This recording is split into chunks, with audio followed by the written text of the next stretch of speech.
సంజయ్ కుమార్ అంటే జగిత్యాల అంటే సంజయ్ కుమార్ ఉండేది. రాజకీయాలలో ప్రత్యర్థులు శత్రువులం కాదు కదా.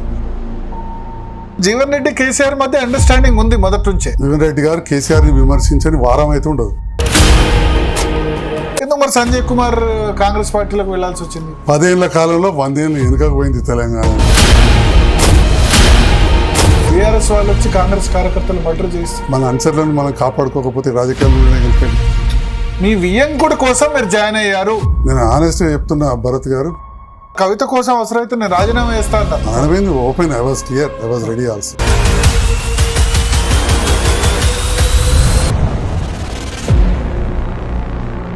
కాంగ్రెస్ క్యాడర్ సపోర్ట్ బానే ఉందా మీకు? అసలు రాకుంటేనే బెటర్ ఉండదు. టికెట్ రాకుంటే బెటర్ అనే మాట ఎవరికి రా నువ్వు జాతి పిత అని చెప్పి జీవన్ రెడ్డి గారు నీ జాతి ఏంది అన్నారు.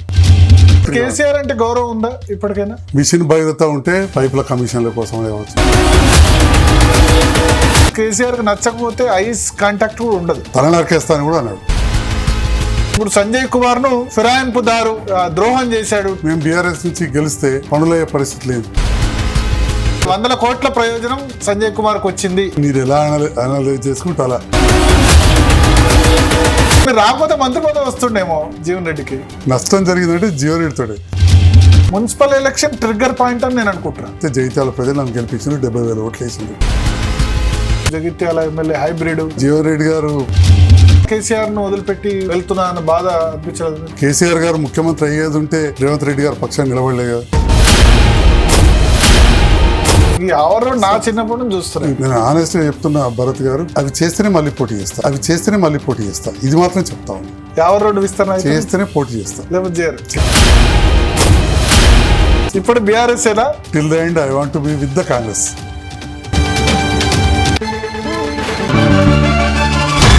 Welcome to big debate with Bharat. ఇవాళ బిగ్ డిబేట్ విత్ భరత్ లో మనతో పాటు జగిత్యాల ఎమ్మెల్యే సంజయ్ కుమార్ గారు ప్రస్తుతం ఉన్నారు. సంజయ్ కుమార్ గారు, జీ తెలుగు కోసం సమయం కేటాయించిన ధన్యవాదాలు sir. Thank you. So Sanjay Kumar అంటే జగిత్యాల అంటే సంజయ్ కుమార్ ఉండేది. బట్ ఇటీవల రాష్ట్ర వ్యాప్త ఫిగర్ అయిపోయారు. మరి రైట్ ఇష్యూ రాంగ్ ఇష్యూ తెలియదు కానీ జీవన్ రెడ్డి ఉదంతంతో మొత్తం మహబూబ్ నగర్లో లేకపోతే మిగతా చోట ఉత్తర తెలంగాణ దక్షిణ తెలంగాణ వాళ్ళకు కూడా తెలిసి వచ్చింది. సో ఎందుకు ఆ పరిస్థితి వచ్చింది? వాస్తవానికి ఒక డాక్టర్గా ఆ ప్రాంతం అంతా పరిచయం, తర్వాత ఎమ్మెల్యేగా 2018లో అత్యధిక మెజార్టీతో గెలిచిన వాళ్ళలో నేను కొన్ని ఫస్ట్ రిజల్ట్ నాదే అనౌన్స్ అయ్యింది. అప్పుడు కూడా ఇంత 65,000 మెజార్టీ కదా, 61,000 మెజార్టీ. ఎంత ఓట్లు అక్కడ? టోటల్ 104,000 నాకు వస్తే జీవన్ రెడ్డి గారికి 43,000 వచ్చింది. జీవన్ రెడ్డి గారికి 43,000, 104,000 వచ్చి ఫస్ట్ అనౌన్స్ అయింది నాదే, డిక్లేర్ అయింది. సో అలాంటి పరిస్థితుల్లో కూడా ఇంతగా మనం మీడియాలో అటెన్షన్ రాలేదు. నేను కూడా ఆ లైన్లో పోలేదు. ఈసారి జీవన్ రెడ్డి గారు కొంత కాంట్రవర్సీ చేయడం ఇదంతా కూడా రీజన్ ఉంది. సో ఏదేమైనా కానీ ఒక డాక్టర్గా అక్కడ స్థిరపడ్డా, రాజకీయాల్లోకి అప్పుడు కవితమ్మ గారు అవకాశం ఇవ్వడం, కేసీఆర్ గారు అవకాశం ఇవ్వడం, పోటీ చేసి ఓడిపోయి మళ్ళీ అత్యధిక మెజార్టీతో గెలవడం, రెండవసారి కూడా గెలవడం, జగిత్యాల ప్రజలకు నేను రుణపడి ఉన్నా. వాళ్ళకి విస్తృతంగా సేవ చేసే అవకాశం వారు కల్పించారు. ఒకటి నుంచి కూడా సోషల్ వర్క్లో ఉండేవాళ్ళం. డాక్టర్గా డాక్టర్స్ అసోసియేషన్ కావచ్చు, రోటరీ క్లబ్ కావచ్చు, ఇలా స్వచ్ఛంద సంస్థలకు నిరంతరం పనిచేయదు. సండే అంటే సర్వీస్ అన్నట్టు మిగతా రోజు తిరగడంతో ప్రజల్లో మంచి ఒపీనియన్ ఉన్నదనే భావనతో అప్పుడు పిలిచి మరీ అవకాశం ఇచ్చింది. పోటీ చేసాం, గెలిచిన సందర్భంలో పక్క నియోజకవర్గాల కంటే కూడా బెటర్గా అభివృద్ధి చేసి ప్రజలతోటి బాగుండడం వల్ల మొన్న బీఆర్ఎస్ పార్టీకి ప్రతికూల పరిస్థితులు ఉన్నా కానీ నన్ను గెలిపించారు. ఆ ప్రజలకు ఇంకా సేవ చేయాలనే ఉద్దేశంతో చాలాసార్లు ముఖ్యమంత్రి గారిని కలవడం, మంత్రులను కలవడం, వారితో సత్సంబంధాలు ఏర్పడడం, వారు కూడా కలిసి పనిచేయడం, ఇక తర్వాత పరిణామాలని మీరు చూస్తూ ఉన్నారు. సో నేనేమంటా అంటే రాంగ్ రీజన్స్తో హెడ్లైన్లోకి వచ్చారు, వార్తల్లోకి వచ్చారు. జీవన్ రెడ్డి ఉదంతంతో వచ్చారు. అప్పటి వరకు అంటే మీరు కూడా రాష్ట్ర రాజకీయాలు, జాతీయ రాజకీయాల మీద ఎక్కువ ఫోకస్ చేసింది లేదు. ఎక్కువ జగిత్యాల మీ కంటి ఆపరేషన్స్, సోషల్ సర్వీసు, జగిత్యాల్లో యాక్సెసిబుల్, అక్కడ ఎప్పుడు అవైలబుల్ ఉండడు అంతే. వాస్తవానికి కూడా మీరు చెప్పేది కరెక్టే, ఎందుకంటే నేను ఎక్కువగా ఎక్కడ కూడా ఎక్స్పోజ్ అయ్యేవాను కాదు. ఈవెన్ ఉమ్మడి జిల్లా రాజకీయాల్లో కూడా కరీంనగర్ కూడా నేను వెళ్ళేవాను కాదు, పెద్ద మీటింగ్స్ ఉన్నా కానీ ఉన్నా కానీ అన్లెస్ కంపల్సరీ రమ్మంటే తప్ప, పెద్ద పెళ్లి కానీ అప్పుడు. సో ఈ పరిస్థితులు మారినాయి, ప్రభుత్వం మారింది, నాకు వెళ్ళి కలవాల్సి వచ్చింది. ఇక మీరు చూసినారు రాజశేఖర రెడ్డి గారి పీరియడ్లో అప్పుడు కూడా కొంత ఇలా చేయడంతో లేదా వివిధ కారణాల వల్ల అప్పుడు టీఆర్ఎస్ పార్టీ ఎమ్మెల్యేలను తీసుకోవడం, తర్వాత బీఆర్ఎస్ ప్రభుత్వం వచ్చిన తర్వాత కాంగ్రెస్ తెలుగుదేశం వాళ్ళకి పనులు కాకపోతే వాళ్ళు వచ్చి కూడా బీఆర్ఎస్లు చేయడం. ఇప్పుడు ఏమైంది, మేము బీఆర్ఎస్ నుంచి గెలిస్తే పనులయ్యే పరిస్థితి లేదు, ప్రజల నుంచేమో ఎక్స్పెక్టేషన్స్, వాళ్ళకు పనులు కావాలనేది. ఆ సందర్భంలో ముఖ్యమంత్రి గారిని మంత్రులు కలిసినప్పుడు మంచి కలిసి పనిచేద్దాం అనడం, దానికి అధికారంలో ఉంటేనే పనులు అవుతుందనే కల్చర్ మంచిదా? అధికారంలో ఉంటేనే పనులు చేయాలి, ప్రతిపక్షంలో ఉన్నవాళ్ళు పనికిరాని విధంగా ఎందుకు ఎటువంటి సిచ్యువేషన్ అయింది? డెఫినెట్లీ కాదు, కానీ మరి ఆ సిచ్యువేషన్ స్టార్ట్ అయింది కొంత రాజశేఖర రెడ్డి గారి పీరియడ్లో అయినా కానీ, జగిత్యాల్లో జీవన్ రెడ్డి గారు ఎమ్మెల్యే ఓడిపోయినా కానీ కాంగ్రెస్ ప్రభుత్వం 9 to 14 అప్పుడు రమణ గెలిచారు కదా, రమణ గారు గెలిచారు. 9 to 14 అప్పుడు ఇందిరమ్మ కాలనీ నుంచి పెద్ద ఎత్తున మొదలుపెట్టారు, ఒక ఇటుక కూడా మొదలుపెట్టలేదు. అట్లనే జీవన్ రెడ్డి ఓడిపోయినందుకే. సో నర్సింగ్ కాలేజ్ ఉండింది, కొత్తగా పెద్దగా రోడ్లు వేసేయలేవు. అదే జీవన్ రెడ్డి గారు గెలిచినప్పుడు మాత్రం కొన్ని పనులు చేసిండ్రు, చేయలేదని ఎట్లా అంటాం. ఆ టైంలో 4 to 9 జేఎన్టీ కావచ్చు, నాక్ సెంటర్ కావచ్చు, R&B మినిస్టర్ వస్తాయనే వారే కాబట్టి కొన్ని రోడ్స్ కూడా చాలా చేశారు కాదని. అట్లనే నాకు కూడా ప్రభుత్వం వచ్చిన తర్వాత 18 to 23 బ్రహ్మాండంగా చేసుకున్నాం జగిత్యాల. సెకండ్ టర్మ్ లో మీకు ఫస్ట్ టర్మ్, నాకు first term highest double bedroom houses కట్టాం. కొద్దిగా అసంపూర్తిగా ఉండింది, 4,520 ఇల్లు, highest in the state. A town లో రాలే, ఒక మొత్తం రాష్ట్రంలోనే హైయెస్ట్ 4,500. ఈవెన్ కేసీఆర్ సిద్దిపేటలో హరీష్ రావు దగ్గర కూడా తక్కువే లేదు, ఇంతకంటే. ఎందుకు మరి జగిత్యాలలోనే అంత ఎక్కువ ఎందుకు ఇచ్చారు? అప్పుడు నేను ఛాలెంజ్ గా తీసుకున్నాను. జీవన్ రెడ్డి గారు 4,000 హౌసెస్ స్టార్ట్ చేశారు 2008 వెన్ హి వాజ్ మినిస్టర్. ఓడిపోగానే వదిలేశారు ఇందిరం బిల్లు. సో నాకు ఆ స్థలము అక్కడ కొంత వివాదం ఉండింది, దాంట్లో ఓదలుచుకోలేదు. సో అప్పుడు నేను యాజ్ అ డాక్టర్ ఉన్నప్పుడే నాకు తెలుసు, మా ఫాదర్ అడ్వకేట్ కాబట్టి నాకు కొంత ఐడియా ఉంది, దాంట్లో ఓదలుచుకోలేదు. నేను అదే స్థలాన్ని కవిత మేడంకి చూపెట్టిన, ఇక్కడ కట్టాలి మనము అంటే, కేసీఆర్ గారు అడిగితే నీకు అంత స్థలం ఎక్కడ ఉంది అని అన్నారు. సార్ దగ్గర మాట్లాడలేకపోయాను. మళ్ళా కవితమ్మకు చెప్పడం, తర్వాత సార్ మంజూరు ఇచ్చాను. నేను గెలవకముందే కాంట్రాక్టర్ వచ్చి పని మొదలు పెట్టాడు, మధ్యలో వదిలేసి వెళ్ళిపోయాడు. ఒక స్థానికంగా శాసనసభ్యులు ఉన్నదానికి తేడాదానికి చెప్తా ఉన్నా. ఆల్మోస్ట్ 1.5 year తర్వాత, నేను గెలిచిన తర్వాత ఒక 11 నెలలకు మళ్ళీ వేరే కాంట్రాక్టర్ని తీసుకొచ్చి స్టార్ట్ చేయడం. ఆ నియరింగ్ కంప్లీషన్లో గవర్నమెంట్ మారిపోయింది. ముఖ్యమంత్రి గారి దగ్గరికి December 19th నాడే ఫస్ట్ టైం అసెంబ్లీలో వెళ్ళి నేను కలిసి ఇవ్వడం, లెటర్ కూడా కలెక్టర్ రాశారు, ఇట్లా డబుల్ బెడ్రూమ్ అమ్యూనిటీస్ కావాలని వచ్చిన ఎమ్మెల్యే గారికి పూర్తి కావాలని, దాని మీద మున్సిపాలిటీకి కావచ్చు ఇవన్నీ పంపించండి. రేవంత్ రెడ్డిని అసెంబ్లీలో కలిసి అంటే ఆ రకంగా బెడ్రూమ్ మీ టర్మ్ లోనే 23 లోపే కంప్లీట్ కాలేదు. కొన్ని పట్టాలు ఇచ్చిన 3,700 వరకు, కానీ కరెంట్ కావచ్చు, నీళ్లు కావచ్చు, సెప్టిక్ ట్యాంకులు కావచ్చు పూర్తి కాలేదు. ఇల్లు కంప్లీట్ అయినా కానీ అమ్యూనిటీస్ అవ్వలేదు, కరెంట్ కనెక్షన్ కూడా కాలేదు. కరెంటు, సెప్టిక్ ట్యాంక్, వాటర్ 3 లేకుండా. సో ఇప్పుడు 4,500 ఇందిరమ్మ ఇళ్ళే గేమ్ చేంజర్, మీరు గెలవడానికి అది ప్రధాన కారణం. డెఫినెట్ గా టౌన్ వరకు అయితే అదే మెజార్టీ. రూరల్ లో కూడా నేను ఓన్లీ 2,000 votes మైనస్ అయినా, పెద్ద ఎక్కువ కాలేదు. టౌన్ లో మాత్రం 18,000 మంచి మెజార్టీ. 18,000 ఈవెన్ చుట్టుపక్కల గ్రామాల్లో కూడా బాగానే వచ్చింది. ఎప్పుడు రూరల్ లో ఎప్పుడు జీవన్ రెడ్డికి మెజార్టీ ఉంటుంది, టౌన్ లో మాత్రం ఎందుకు మైనస్ అవుతుంది జీవన్ రెడ్డికి? అది వారికి ఎందుకు మైనస్ అవుతుంది చెప్పలేను, కానీ మరి ఆల్మోస్ట్ 2009 కూడా రమణ గారికి పెద్ద మెజార్టీ టౌన్ లో. 14 నేను ఓడిపోయినప్పుడు కూడా నాకు మంచి మెజార్టీ. 14 మీరు ఓడిపోయింది ఎంత? 7,000. అది రాయకల్, బీర్పూర్ మండలంతో ఓడిపోయింది. జగిత్యాల మండలం, జగిత్యాల టౌన్ కలిస్తే నాకే మెజార్టీ వచ్చింది. అప్పుడు కూడా ఎంత మెజార్టీ ఉండే? అప్పుడు 7,000 మెజార్టీ వచ్చింది. ఓన్లీ 7,000. ఇక్కడ 5,000 మెజార్టీ వచ్చింది. జగిత్యాల టౌన్ లో మీకే 5,000 మెజార్టీ. రాయకల్, బీర్పూర్ వారికి 12,000 మెజార్టీ వచ్చింది. సో ఓవరాల్ గా 7,000 తోటి ఓడిపోయింది. సో యాక్చువల్ 2014లోనే ఎమ్మెల్యే అయ్యేవాళ్ళు, దగ్గరలో ఓడిపోయినారు. అంటే అప్పుడు టీఆర్ఎస్ పార్టీ తోటి నాకు పెద్ద అనుబంధం లేదు. ఆ క్యాడర్ తోటి కూడా ఒక డాక్టర్ వాళ్ళతోటి ఒక లీడర్లతో మామూలుగా ఉండే టచెస్. పొలిటికల్ ఫ్యామిలీ కాబట్టి కొంత ఎక్కువ. ఎందుకు అసలు పాలిటిక్స్ లోకి పొలిటికల్ ఫ్యామిలీ? చొక్కారావు గారు ఏమవుతారు మీకు? బంధువే, దగ్గర బంధువు, తాతయ్య అవుతారు. ఓకే.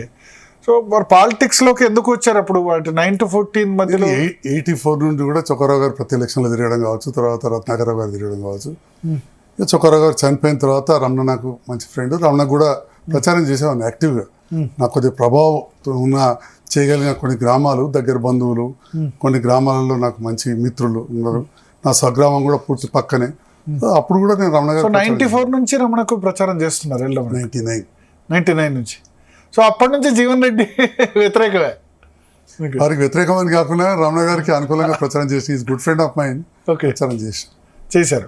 సో 14లో మరి మీరే రాజకీయాల్లోకి రావాలని ఎందుకు అనిపించింది? బిఫోర్ నేను అనుకోలేదు. నేను వాస్తవానికి చాలా బిజీగా ప్రాక్టీస్ చేసుకుంటాను యాజ్ ఎ డాక్టర్. రోజు 15-20 ఆపరేషన్లు చేసేవాడిని.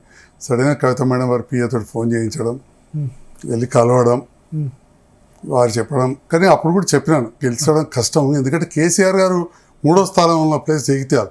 జగిత్యాల అసెంబ్లీ సెగ్మెంట్ లో వారు పార్లమెంట్ సభ్యులు ఉన్నప్పుడు 2006, 2008లో 2 సార్లు కూడా 3వ స్థానం ఉన్న place. Okay. Jeevan Reddy first వచ్చారు, రమణ సెకండ్, థర్డ్ కేసీఆర్. చాలా టఫ్ కాన్స్టిట్యున్సీ టీఆర్ఎస్ కి. అంటే 2006లో 2 లక్షల మెజారిటీ వచ్చినప్పుడు కూడా కేసీఆర్ థర్డ్ పొజిషన్. ఓకే.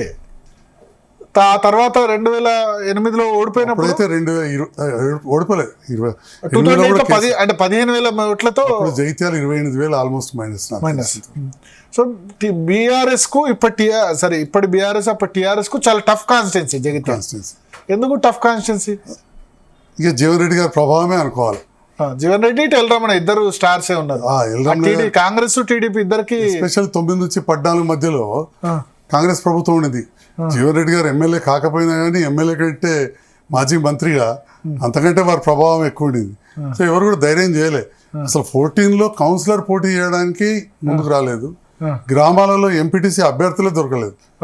ఆ టైంలో నన్ను పిలవడం జరిగింది. అంటే అప్పటి వరకు మీరు రాజకీయాల్లో లేరు?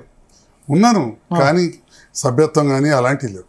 సోషల్ సర్వీస్లో ఉన్నారు. సోషల్ వర్క్లో ఎలక్షన్స్ టైంలో పనిచేసేవాడు. మా ఫాదర్ కూడా సీనియర్ అడ్వకేట్, తను కూడా చొక్కరావు గారికి కానీ ఇట్లా ఎలక్షన్స్ అప్పుడు యాక్టివ్గా పనిచేసేవాళ్ళు. అంటే నాకు తెలుసు సంజయ్ కుమార్ అంటే అప్పుడు కంటి డాక్టర్ ఏంది, దాదాపు 70,000-80,000 సర్జరీ చేసి ఉంటారా కళ్ళు?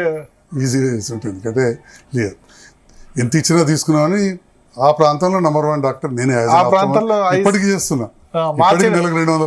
ఎందుకంటే నేను జగిత్యాలనే చదువుకున్నా కాబట్టి మా చిన్నప్పటి నుంచి కంటి డాక్టర్ అంటే, కంటి సర్జన్ అంటే సంజయ్ కుమార్. కూడా చెప్పారు మీరు వాణి కాలేజీలో సరస్వతి శిశు మందిలో చదువుకున్నా. అప్పటి నుంచి కూడా మీరే కంటి డాక్టర్ అంటే సంజయ్ కుమార్ దగ్గర పోతే సర్జరీ చేస్తారంటే ఎన్ని సర్జరీస్ చేసి ఉంటారు మొత్తం? దాదాపు ఆల్మోస్ట్ నియరింగ్ 1 lakh సర్జరీస్. 90,000 అయితే 100% చేసి. ఓకే. అందులో 15,000 మందికి ఫ్రీగా చేసి ఉంటాం. ఓకే.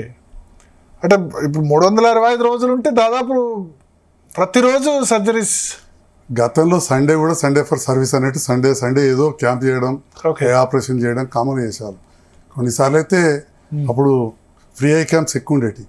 వన్ సింగిల్ డే అంటే లయన్స్ క్లబ్ ఇవన్నీ ఉండే వాళ్ళది ఉన్నది, ఇప్పటికి కూడా ఉంది. They are doing good job. జగిత్యాలలో రోటరీ క్లబ్ ద్వారా ఒకసారి సింగిల్ డే 154 సర్జరీ చేయించినాం. అంటే అవి కాల్డ్ మై ఫ్రెండ్స్ సీనియర్స్. ఒకటే రోజు. మీరెన్ని యావరేజ్గా మీరు ఎన్ని డే సర్జరీ చేస్తారు? యావరేజ్ 10-20 వరకు చేస్తూ ఉంటాం. 10-20. ప్యాషనా మీకు? డెఫినెట్గా అది ఉంటేనే కదా చేయగలిగేది. ఇప్పుడు ఎమ్మెల్యే అయిన తర్వాత కూడా కంటిన్యూ చేశారు కదా? రేపు ఉన్నాయి ఆపరేషన్స్. రేపు ఉన్నాయి ఆపరేషన్స్. ఈరోజు హైదరాబాద్లో కాబట్టి క్యాన్సిల్ చేస్తాం. రేపు ఉన్నాయి.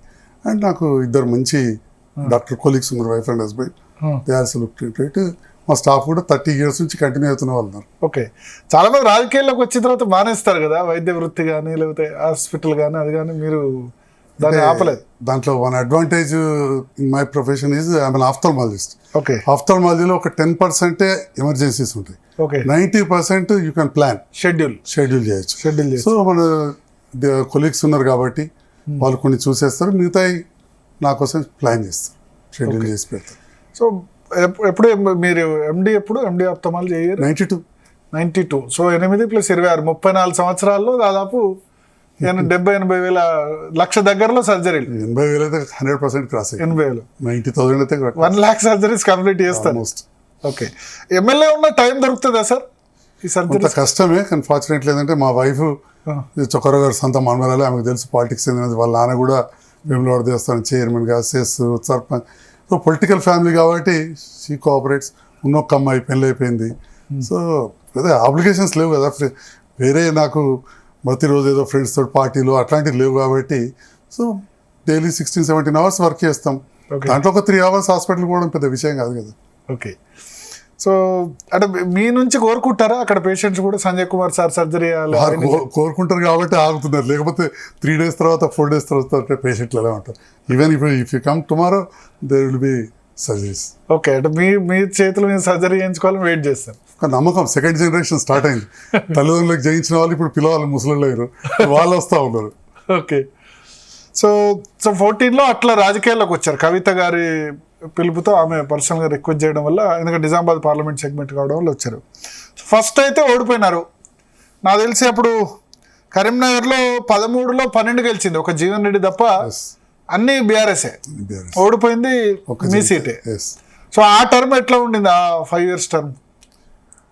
టు బి ఫ్రాంక్ ఓడిపోయిన తర్వాత ఏమనిపించింది? ఓడిపోయిన తర్వాత మళ్ళీ చేయమన్నప్పుడే ఇది టఫ్ సీట్, కష్టం అని చెప్పిన. సో మెంటల్లీ కొంత ప్రిపేర్ అయి ఉంటే యాక్చువల్లీ అసలు గెలవడం కష్టం అనే భావన ఉండడం వల్లనే ఓడిపోయినా అసలు. అందుకే రాజకీయాలకు వచ్చిన ఎవరు కూడా ఖచ్చితంగా గెలుస్తామనే కిల్లింగ్ ఇన్స్టింక్ట్ ఉండాలి, లేకపోవడం వల్లనే అప్పుడు ఓడిపోయారు. తర్వాత ఇక గెలవాలనే ఒక తపన, దాంతోపాటు కవితమైన సహకారం 100% వారు నాకు ఇచ్చిన డౌట్ లేదు, చాలాసార్లు చెప్పిన. సో ఎలక్షన్స్ కవిత గారితో మంచి టర్మ్స్ ఉన్నాయా ఇప్పటికి? అంటే ఆఫ్టర్ ఇప్పుడు మీరు లేరు బీఆర్ఎస్ లో, ఆమె లేరు కాబట్టి బట్ ఈ మధ్యలో కలవలేదు నేను. మీకైతే మంచి కోఆపరేషన్ నేను ఇక ఆ మేడం ఆ కేసు అయ్యేంత వరకు కూడా మేడం తోటి బాగానే ఉంటుంది. మధ్యలో మేడం ఎలక్షన్ ఓడిపోయినప్పుడు మాత్రం మీరు కూడా మీడియాలో చూస్తారు, అందరి మీద నారాజు అయినట్టు నా మీద కూడా నారాజు అయినట్టు తెలిసింది.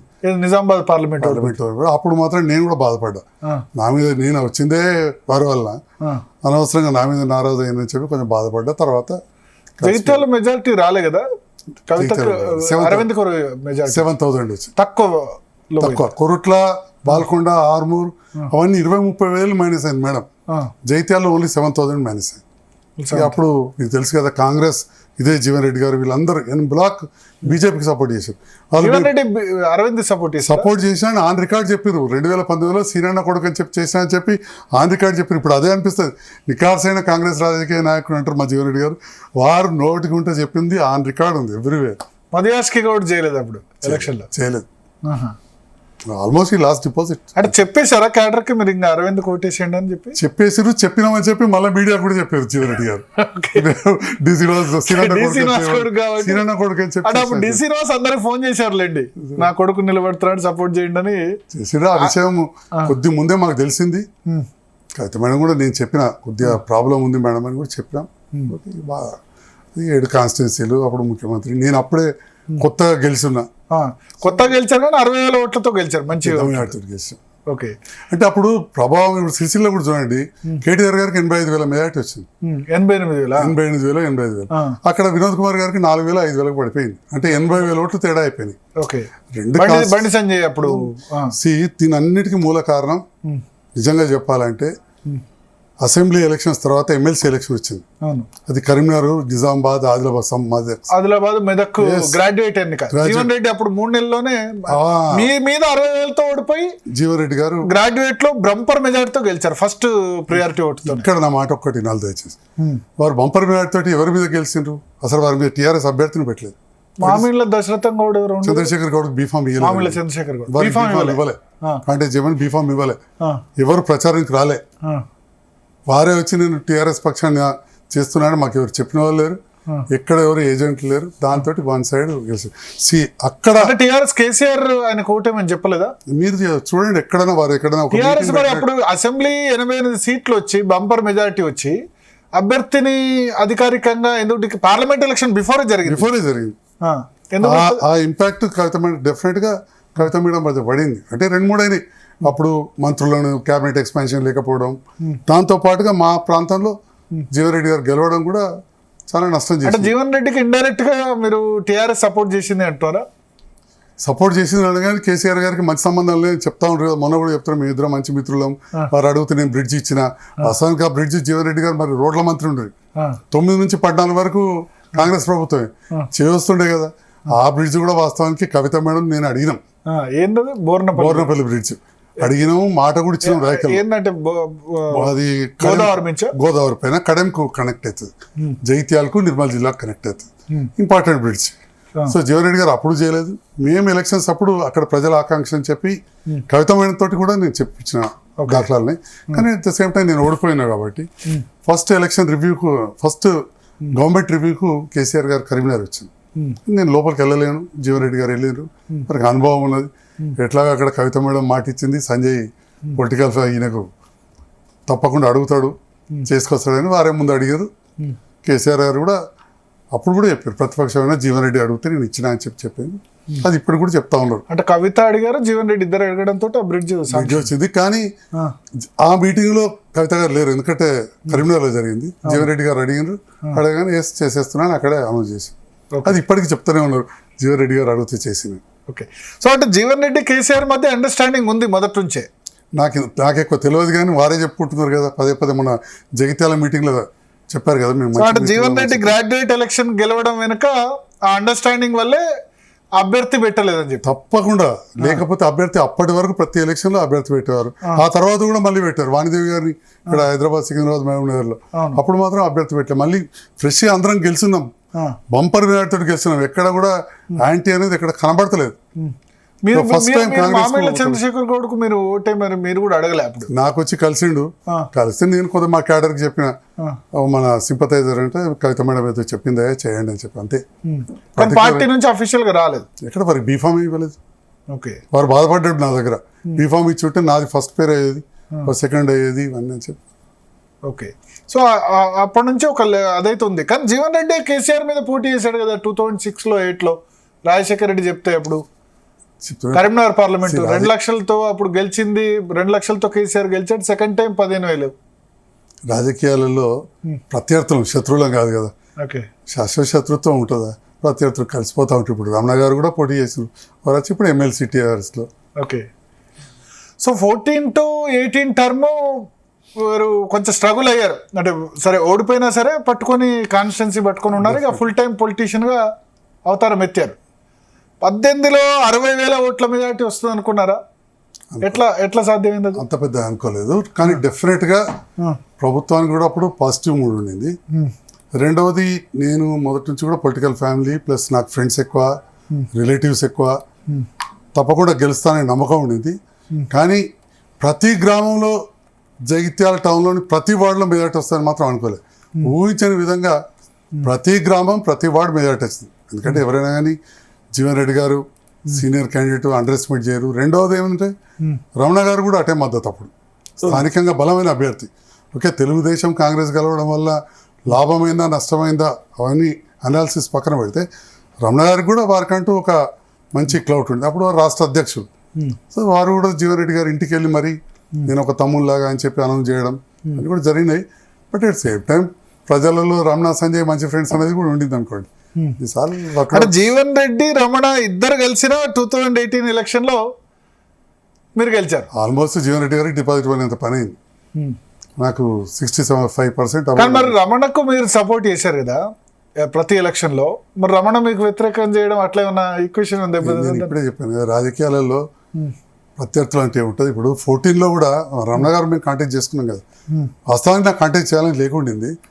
అది ఇప్పుడు బయట చెప్పేది కాదు, ఆఫ్ ద రికార్డు. నన్ను పోటీ చేయమని చెప్పి టీఆర్ఎస్ నాయకులు, కేసీఆర్ గారు కాదు కానీ వేరే వారు అడిగినప్పుడు రమణ గారు అయితేనే బెటర్ ఉంటుంది, మరి ఏమైనా అడగలేరు, అక్కడ క్యాడర్ సరిగ్గా లేదు, తెలుగుదేశంకి ఎలాగో బాగాలేదని చెప్పిన నేను. సో వారు రమణ గారు అప్పుడు పార్టీ మారడానికి అట్లా ఇష్టం లేకుంటే వారు నేను కూడా అప్పుడు రమణ గారు కూడా నాకు పోటీ కదా, ఇది 14లో. ఓకే. అప్పుడు నేను సెకండ్ వచ్చిన, రమణ గారికి ఇంకా తక్కువ, థర్డ్ వచ్చారు. రమణ థర్డ్ వచ్చారు. అప్పుడు పార్టీ ప్రభావం బాగాలేకుండా తెలుగుదేశం పరిస్థితి. ఓకే. దానితోడు 9 to 14 మరి రే పని చేయలేదు. ఓకే. నేను అదే ఆలోచన చేసిన. రమణ గారికి అంత తక్కువ ఓట్లు రావడానికి కారణం రమణ గారిని నేను తక్కువ చేయలేదు, కానీ 9 to 14 మరి పనులు చేయలేకపోయారు కాబట్టి జైత్యాల ప్రజలు చాలా తక్కువ ఓట్లు వేసారు. కానీ 14 to 18 కూడా మరి మంచి పనులే అయినాయి కాలేదా? బీఆర్ఎస్ గవర్నమెంట్లో జీవన్ రెడ్డి గెలిచినా సరే ఫస్ట్ టర్మ్లో జగిత్యాల జిల్లా వచ్చింది ఆ టర్మ్ లో. డెఫినెట్గా అయినాయి కాబట్టి నేను అంత పెద్ద మేడాడితో గెలిచాను. కానీ ఎట్ ద సేమ్ టైం 80-23 అయిన కంటే తక్కువైనాయి. నేను ఎమ్మెల్యే ఉన్నా కాబట్టి జాగ్రత్తగా వెళ్ళి పర్సూ చేసుకుని ఎక్కువ పనులు. ఏంటంటే 14 to 18 కు 18 to 23కి సింపుల్గా నేను చెప్పాను కదా, 14లో నా హౌసెస్ శాంక్షన్ చేయించాం. ఇంద్రమేడ్లో సారీ డబుల్ బెడ్రూమ్ కాంట్రాక్టర్ వచ్చాడు కానీ మధ్యలో ఆపేసి. దానికి reasons I don't know, because నేను అప్పుడు అది గెలిచిన తర్వాత మళ్ళీ కాంట్రాక్టర్ అడిగితే నేను అన్నాడు, ఇంకోళ్ళు తీసుకొచ్చి చేయించడం, అట్లా ఫాలో అప్ ఉంటుంది. అట్లే ఎస్పీ ఆఫీస్ బిల్డింగ్ మొదలు పెట్టినారు కానీ పనులు జరగాలి. మెడికల్ కాలేజ్ అప్పుడు అనౌన్స్ చేయించినాం, తర్వాత స్పీడ్ స్టార్ట్ చేయించినాం. నర్సింగ్ కాలేజ్ అట్లనే అది వాస్తవానికి 14 కంటే ముందు అనౌన్స్ అయింది. కంప్లీట్ అయిందా ఇప్పుడు బిల్డింగ్ ఇంకా నడుస్తుంది. ఎందుకంటే గోదాంలలో కాలేజ్ పెట్టారు అప్పుడు అన్నారు టెంపరీగా. ఇప్పుడు బ్రహ్మాండంగా బిల్డింగ్ 119 కోట్లతో కడతా ఉన్నారు. మొన్న ఈ ప్రభుత్వం వచ్చిన తర్వాత ఇప్పటికే దాదాపు ఒక 50 కోట్లు రిలీజ్ అయినాయి. సో కంప్లీట్ అవుతుంది తప్పకుండా ఈ ఇయర్ ఎండింగ్ వరకు. సో బట్ మరి కేసీఆరే కదా ఇవన్నీ శాంక్షన్ చేసింది. జగిత్యాలకు జిల్లా ఇచ్చారు, Jagtial SP office, collector office, 4500 double bedroom ఇల్లు, మెడికల్ కాలేజు, ఇన్ని ఇచ్చినా సరే ఎందుకు మరి సంజయ్ కుమార్ కాంగ్రెస్ పార్టీలోకి వెళ్లాల్సి వచ్చింది? ఎప్పుడు కూడా నాకు ఎవరిని కూడా విమర్శించే అలవాటు లేదు. గతంలో కూడా ఏనాడు కూడా, ఇప్పుడు జీవన్ రెడ్డి గారు చూస్తే మరి అక్కడ ఎట్లా అడ్జస్ట్ అవుతున్నారో అర్థం అవ్వట్లేదు. ఫస్ట్ అయితే ఈ విషయానికి వస్తా. నేను ఎన్నాడు ఎవరు విమర్శించలేదు కాబట్టి చెప్తా ఉన్నా. అసలు జీవన్ రెడ్డి గారు కేసీఆర్ని విమర్శించని వారం అయితే ఉండదు. మొన్న జైనింగ్ వరకు విమర్శించని వారం ఉండదు అని చెప్తా ఉన్నా. ఈ టర్మ్ లో విమర్శించినట్టున్నారు. ఈ టర్మ్ లో కూడా విమర్శించు. ఈ టర్మ్ లో కూడా విమర్శించు. సో వారు విమర్శించని వారం అంటే ఎప్పుడు కూడా ఉండదు. నేను ఎన్నడూ కూడా పెద్ద ఎవరు కూడా విమర్శించేవాళ్ళు. ఏమని విమర్శించారు? తిట్టే ఎక్కువ మిషన్ భద్రత ఉంటే పైపుల కమిషన్ల కోసం కావచ్చు, కాళేశ్వరం ఉంటే వారి మీద సిట్ కాదు సిబిఐ ఎంక్వైరీ చేయాలని, కేసీఆర్ ఇక 3వ టర్మ్ వస్తుందో రాను అని చెప్పి ఇప్పుడే దోసుకుంటున్నాను, 10 ఏళ్ల కాలంలో 100 ఏళ్ళు వెనుకకు పోయింది తెలంగాణ అని, కవితమ్మ గారు బయటకు వస్తే గుమ్మడి ఈ తంగడి పూలకు బదులు విసికి పెట్టి బతుకమ్మ ఆడిస్తారు. చెప్పుకుంటూ పోతే ఒకటి కాదు. లిక్కర్ స్కామ్ ఇక కుటుంబాన్ని అన్ని విధాల కేసీఆర్, కేటీఆర్, కవిత మేడం అందరూ ప్రతి, కానీ నేను అలా వ్యక్తిగతంగా కానీ రాజకీయ పరంగా ఎప్పుడు కూడా విమర్శ. మీరు ఏదైతే అంటున్నారో కాంగ్రెస్ వాళ్ళని తిట్టలేదా మీరు? నేను ఎన్నడూ తిట్టలే. ఓకే, ఏనాడు పాజిటివ్ చెప్పాను. మీరు ఇప్పుడు అన్నారు చూసారా కేసీఆర్ గారి హయాంలో ఈ అభివృద్ధి, డెఫినెట్గా అవి చెప్పేవాడిని.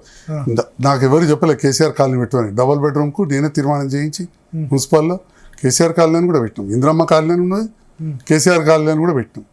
చెప్తున్నా ఎందుకంటే ఒక చదువుకున్న వ్యక్తిగా ఓకే, నో డౌట్ ఈ నిర్ణయం తీసుకున్నాం అక్కడున్న స్థానిక పరిస్థితుల వల్ల. కానీ అప్పుడున్న పరిస్థితుల్లో కేసీఆర్ గారు చేసిన పనులు ఏవైతే గొప్ప ఉంటో తప్పకుండా చేసేయని చెప్పినాం. అప్పుడున్న కాలంలో కూడా కాంగ్రెస్ కాలంలో కాలువలు తవ్విందని కూడా చెప్పిన పరిస్థితులు ఉన్నాయి. అప్పుడు కూడా కాంగ్రెస్ కాలంలో మన దగ్గర ఉన్న కాలువలన్నీ కూడా కాంగ్రెస్ కాలంలో తవ్విందని చెప్పి టీఆర్ఎస్ గవర్నమెంట్ ఉన్నప్పుడు కూడా చెప్పినాం. తెలుగుదేశం గవర్నమెంట్ ఉన్నప్పుడు అయిన పనులు కూడా చెప్పేవాడిని నేను. ఎల్రమణ గారు ఇది చేసిండ్రు, లేదా రాజశేఖర్ గారు పలానా పని చేసిరు, బస్ స్టాండ్ కావచ్చు, ఇంకేదైనా కావచ్చు, హౌసింగ్ బోర్డు కాలనీ కావచ్చు. అంటే మీరు ఏ పార్టీ వాళ్ళు ఏ నేతలు పెద్దగా వ్యక్తిగతంగా సౌమ్యులు కాబట్టి తిట్టలేదు ఎవరిని. నాకు మనం చేసే పని చెప్పుడు కొద్దిగా ఎక్కువ, ఎందుకంటే గెలవాలంటేనే చెప్పాలి కదా. అప్పుడు కేసీఆర్ గారు మంచి పనులే చేసిందని చెప్పేవాడిని. ఇప్పటికి చెప్తా తప్పేముంది. ఇప్పుడు రేవంత్ రెడ్డి గారు కూడా నాకు సహకరిస్తున్నారు. డబుల్ బెడ్రూమ్ ఇల్లు ఏవైతే ఇన్కంప్లీట్ ఉన్నాయో వాటికి అమ్యూనిటీస్ అన్ని ఇచ్చిండ్రు. నేను ముఖ్యమంత్రి గారు ధన్యవాదాలు చెప్తా, హౌసింగ్ మినిస్టర్కు ధన్యవాదాలు చెప్తా. మా లక్ష్మణ్ కుమార్ గారు ఇప్పుడు అన్ని విధాలు సహకరిస్తున్నారు, అని ధన్యవాదాలు చెప్తాం. మా దగ్గర minority SC welfare degree college cancel అయ్యింది. ఆఫీసర్స్ ఎందుకు క్యాన్సిల్ చేశారో నాకు తెలియదు. I was shocked. 240 సీట్లు ముఖ్యమంత్రి గారిని అడిగి ఒక్క ఇయర్ అడ్మిషన్స్ క్యాన్సిల్ కాకుండా ఈ ప్రభుత్వం మారిన తర్వాత నేను చేసిన. ఇప్పుడు అదే జీవన్ రెడ్డి గారు చేస్తుండే 7 నెలల తర్వాత నేను ముఖ్యమంత్రి గారితో కలిసి పనిచేయడం మొదలుపెట్టాను. జూలైలో అడ్మిషన్స్ అన్ని జూలైలో డిసెంబర్లో ఎలక్షన్ జరిగితే జూలైలో కలిసి పని చేస్తా ఉన్నాం. ఇప్పుడు కూడా సభ్యత్వం తీసుకోలేదు నేను. సో కలిసి పని చేస్తాను. ఇప్పుడు బీఆర్ఎస్ టెక్నికల్గా అంతే కదండి, కోర్టులో కేసు ఉన్నది అది. సో కాలేజ్ మీద శాంక్షన్ చేయించుకున్నాం. అదేవిధంగా ఎస్పీ ఆఫీస్ ఆగిపోయింది, అది కంప్లీట్ చేయించినప్పుడు ఎస్పీ గారు అలా పోయింది. ఆ రకంగా చెప్పుకుంటూ పోతే జగిత్యాల టౌన్లో చాలా పనులు ఆగిపోయింది. టీయూఎఫ్ఐడిసి వర్క్స్ బడ్జెట్ అంతా ఆగిపోయింది, శాంక్షన్ చేయించుకున్నాం. ఇంటిగ్రేటెడ్ స్కూల్ బడ్జెట్ రీజన్స్ కొన్ని చోట్ల మాత్రమే ఇచ్చారు. ఓన్లీ కాంగ్రెస్ ఎమ్మెల్యేలు ఉన్న చోట ఫస్ట్ ఇచ్చారు. వరకు నాకు అదే అనిపించింది. సో తర్వాత నేను కూడా తీసుకున్నాను. మీకు కూడా ఇచ్చారు. సో స్టార్ట్ చేయబోతున్నాం. టెండర్ కూడా. మరి ఇది ఎంత మేర కరెక్ట్? ఇట్లా పార్టీ అధికారంలో ఉన్న పార్టీలోనే అభివృద్ధి చేస్తాం, ఇక ప్రతిపక్ష నియోజకవర్గాలు అభివృద్ధి చేయం, ప్రతిపక్షంలో అసలు ఎమ్మెల్యేలు ఉండకూడదు, పార్టీ ఫిరాయింపులు. ఇప్పుడు సంజయ్ కుమార్ను ఫిరాయింపుదారు ద్రోహం చేశాడు టీఆర్ఎస్కు అని అంటే మీరేమంటారు? కొన్నిసార్లు అన్నదానికి ఉన్నది చెప్తున్న భరత్ గారు, మీరు కూడా జగిత్యాల చదివినారు కొంత. డెఫినెట్గా నేను కూడా నేను సంతోషంగా పోలేదు. ప్రత్యేక పరిస్థితులు, ఆ ప్రాంతంలో నేను అభివృద్ధి చేసుకోవాలి, ప్రజలు నన్ను అభివృద్ధి ఆకాంక్షించి గెలిపించారు. యావర్ రోడ్ లాంటి జటిలమైన సమస్య ఉంది, జగిత్యాల మాస్టర్ ప్లాన్ లాంటి జటిలమైన సమస్య ఉంది. మొదలు పెడితే అప్పుడు జీవన్ రెడ్డి గారు కొంత పొలిటిసైజ్ చేసి ఆపేసిండ్రు మాస్టర్ ప్లాన్. అది చేయడం చాలా కష్టం, ఎందుకంటే రైతుల నుంచి కూడా అబ్జెక్షన్స్ వస్తూ ఉంటాయి, రూల్స్ అట్లా ఉన్నాయి. దాన్ని కొద్దిగా రెచ్చగొట్టేసింది. అట్లే యావర్ రోడ్ది లాంగ్ పెండింగ్, జగిత్యాల కాదు జిల్లా ప్రజల ఆకాంక్ష. అది ముఖ్యమంత్రి గారు మొన్న మాట ఇచ్చారు. అదే నేను ప్రభుత్వంతో కలిసి పనిచేసి ఉండకపోతే ఐ డోంట్ థింక్ సో అయ్యేదని చెప్పి కొంత అనుకుంటారు కావచ్చు. ప్రతిపక్షంలో ఉండి సాధించారు కదా జీవన్ రెడ్డి, చాలా సాధించారు ప్రతిపక్షంలో ఉండి. నేను చెప్పాను బోర్నపల్లి బ్రిడ్జ్ ప్రతిపక్షంలో ఉండే జీవన్ రెడ్డి సాధించారు, సంజయ్ కుమార్ కూడా సాధించలేదు. నేను ఇంతకుముందు చెప్పాను వాస్తవం. బోర్నపల్లి బ్రిడ్జ్ చాలా క్లియర్ గా కవిత మేడం తోటి నేను అనౌన్స్ చేయించాను ఎలక్షన్ ప్రచారంలో. Credit goes to Kavitha and definitely. కానీ జీవన్ రెడ్డి కాదు, ఎందుకు పోతుందండి? అందుకే ఇనాగ్రేషన్ అప్పుడు కవిత మేడం మీటింగ్ వేరే పెట్టి మా సంజయ్ అని అడిగిండు అని కూడా చెప్పాడు. ఓకే, ఆ ఫౌండేషన్ రోజు. సో అట్లా మరి మీరు చేయించుకోరాదా అంటారు? ప్రతిపక్షంలో ఉంటే పనులు చేయకపోవడం అన్నది ఎందుకు? అలాంటి పరిస్థితి వచ్చింది కాబట్టే మరి అప్పుడు బీఆర్ఎస్లో తెలుగుదేశం, కాంగ్రెస్, సిపిఐ, బహుజన్ సమాజ్ పార్టీ, వైఎస్ఆర్సిపి అన్ని పార్టీల వాళ్ళు పోయి అప్పుడు టీఆర్ఎస్లో చేరింది. ఎందుకంటే మరి పనులు అవ్వట్లేదని చేరుంటారు, లేకపోతే ఇంకేముంటుంది కారణం ఉంటే వాళ్ళు చెప్పాలి. నా వరకు అయితే అదే సిచ్యువేషన్. ఫస్ట్ టర్మ్ లో మీరు చెప్పింది, first term and second term లో అయితే అబ్సల్యూట్ మెజారిటీ 88 మంది ఉండగా కూడా 12 మంది కాంగ్రెస్ వాళ్ళు వచ్చి టీఆర్ఎస్ చేరిరా, చేర్చుకున్నారు. సో అప్పుడు చేర్చుకున్న వాళ్ళు ఇవాళ ఇంత విమర్శించాల్సిన అవసరం లేదు. చేర్చుకున్నప్పుడు కూడా వాళ్ళు విలీనం అంటారు. మేము 2/3 మెంబర్స్ వచ్చి విలీనమైనాం, అది రాజ్యాంగ పరంగా కరెక్ట్, మీరు చేసేది రాజ్యాంగ పరంగా కరెక్ట్ కాదంటారు. ఇప్పుడు నిన్న కూడా ఆమ్ ఆద్మీ పార్టీ వాళ్ళు, ఇప్పుడు టీడీపీ ఉంది, 15 మందిలో 12 మంది పోయినారు, ఒక రేవంత్ రెడ్డి ఇంకో ఇద్దరు. ఇప్పుడు మల్లారెడ్డి గారు ఒక్కరే ఎంపీ ఇక్కడ నుంచి జాయిన్ అయ్యారా? జాతీయ పార్టీ ఆంధ్ర ఎంపీలు మర్జ్ అయినరా? టీడీపీ నుంచి మర్జ్ అయినరా? అది 2/3 వచ్చిందా? సో చెప్పడానికి వైఎస్ఆర్సీపీ నుంచి పొంగులేటి గారు వచ్చారు, మరి అక్కడ వైఎస్ఆర్సీపీ వాళ్ళు మెర్జ్ అయినరా? మరి వాళ్ళు కంప్లైంట్ చేయలే కదా, దట్స్ డిఫరెంట్. ఇప్పుడు ఎక్కువ కంప్లైంట్ చేసి ఎక్కువ ఇది చేస్తారు కాబట్టి ఇష్యూ తయారైంది. లాస్ట్ టైం ఎంతమంది చేరిన సింగిల్ డే ఎవరు కూడా జాయిన్ అవ్వరు, ఒకరొకరు జాయిన్ అయిన తర్వాత 2/3 అయిన తర్వాత చేస్తుంటారు. అప్పుడు ఆ పార్టీలు పట్టించుకోలేదు, ఇక్కడ కొద్దిగా గట్టిగా చేయడం వల్ల టీడీపీ కానీ వైఎస్ఆర్ కూడా జాయిన్ అయ్యారు. సో ఇప్పుడు మేము కూడా జాయిన్ అయ్యే పరిస్థితి లేకుండా ఉంది, జాయిన్ అవ్వాలి. అందుకే 2/3 లేం కాబట్టి జాయిన్ అవ్వాలి. ఇప్పుడు ఆమ్ ఆద్మీ పార్టీది మొన్న నిన్న రాజు వచ్చాడు, రాజు ఎప్పటి నుండో మనం వింటా ఉన్నాం. మొన్న 2/3 అయింది. ఆల్ ఆఫ్ ఎ సడన్ ఒకటే నాడు 7 అయితే పోరు కదండి. ఒకరి తర్వాత ఒకరు ప్రభుత్వానికి మద్దతు ఇచ్చుకుంటూ పోతారు. ఆ మద్దతు ఇచ్చిన సందర్భంలోనే రావచ్చేద్దాను. ఇప్పుడు మీరు విలీనం అయ్యే ఛాన్స్ ఉందా? ఇంకా కూడా నాకు పెద్ద ఐడియా లేదు. ఏమైనా ఉంటే 10 మంది జాయిన్ అయ్యారు కానీ మొత్తం 26 మంది కావాలి అవుట్ ఆఫ్ 39. దాని విషయంలో నేను ఎక్కువ మాట్లాడదలుచుకోలేదు, ఎందుకంటే నేను ఎవరితో మాట్లాడి ప్రభుత్వంతో కలిసి పనిచేస్తాను. నా నియోజకవర్గం వరకే నేను అష్యూరెన్స్ తీసుకుని మీరు ముందు అడిగినట్టు Sanjay Kumar actually limited to Jagtial constituency. ఇప్పుడు మీ మీడియా ద్వారా ఇప్పుడు ఇదే చెప్పాలంటే ఈ మధ్యకాలంలో 1 or 2 ఇంటర్వ్యూస్, అంతకుముందు ఇంటర్వ్యూస్ అడిగితే కూడా లోకల్ అడిగినా కానీ ఎందుకే అవసరం ఉన్నది, స్థానికంగా విలేకరులతో ప్రెస్ మీట్ అక్కడ వరకే తప్ప. అది కూడా జీవన్ రెడ్డి గారు పెట్టిన దాంట్లో 1/3 కూడా ఉండవు. అంతే, వారానికి 2 or 3 పెడితే చాలా దూరం మీడియాకు. దూరం కాకపోయినా మరీ ఎక్కువనైతే కాదు. చేసినవి ఏదైనా ఇనాగ్రేషన్ కానీ, కల్చరల్ ప్రోగ్రామ్ కానీ, సోషల్ యాక్టివిటీ కానీ ఉంటే రావాలని కోరుకుంటాం. ఎందుకంటే రాజకీయాల్లో పబ్లిసిటీ అనేది మీ ద్వారా కావాల్సిందే, తప్పకుండా. మీడియానే కదా మేము చేసే పనులు బయట తీసుకెళ్ళేది, కానీ ఒక లిమిట్ వరకే ఎప్పుడైనా కోరుకున్నాను. కానీ ఏమన్నా అనిపించింది రాంగ్ రీజన్స్ తో స్టేట్ వైడ్ ఫిగర్ అయిపోయినారని చెప్పి? అంటే జీవన్ రెడ్డి తిట్టి అట్లా అయిపోయినారు, అట్లా ఏమైనా అనిపించింది ఎప్పుడన్నా? డెఫినెట్గా కొంత బాధ అనేది ఉంటుంది కదా, స్ట్రెస్ అవుతాం కదా. ఎందుకంటే ఉన్నదినట్టు మాట్లాడదు. డెఫినెట్గా ఏం పెద్ద నాకున్నది ఒక అమ్మాయి, వెల్ సెటిల్డ్ ఫ్యామిలీ. ఎవడో అనుకున్నట్టు ఏదో ఆశించిపోయింది కాదు ఒక కదా. మాట ఇక్కడ క్వశ్చన్, మీ అమ్మాయి అంటే మీకున్నది ఒకే డాటర్, Yes. మీ వియ్యంకుడి కోసం మీరు జాయిన్ అయ్యారు, ఆయనకు చాలా పెద్ద కాంట్రాక్ట్ మహబూబ్ నగర్లో ఇచ్చారు, దాదాపు 100 కోట్ల చేతులు మారాయి, 100 కోట్ల ప్రయోజనం సంజయ్ కుమార్కి వచ్చింది ఈ పార్టీ ఫిరాయింపు ద్వారా. పూర్తి స్థాయికి ఒకటే నిమిషంలో క్లారిటీ ఇస్తా. వారు ఒకప్పుడు మంచి కాంట్రాక్టర్, అలా కాదని కాదు. రమేష్ అంటే జస్ట్ ఒక 5-10 సంవత్సరాల కింద వరకు అందరూ కూడా తెలుసు.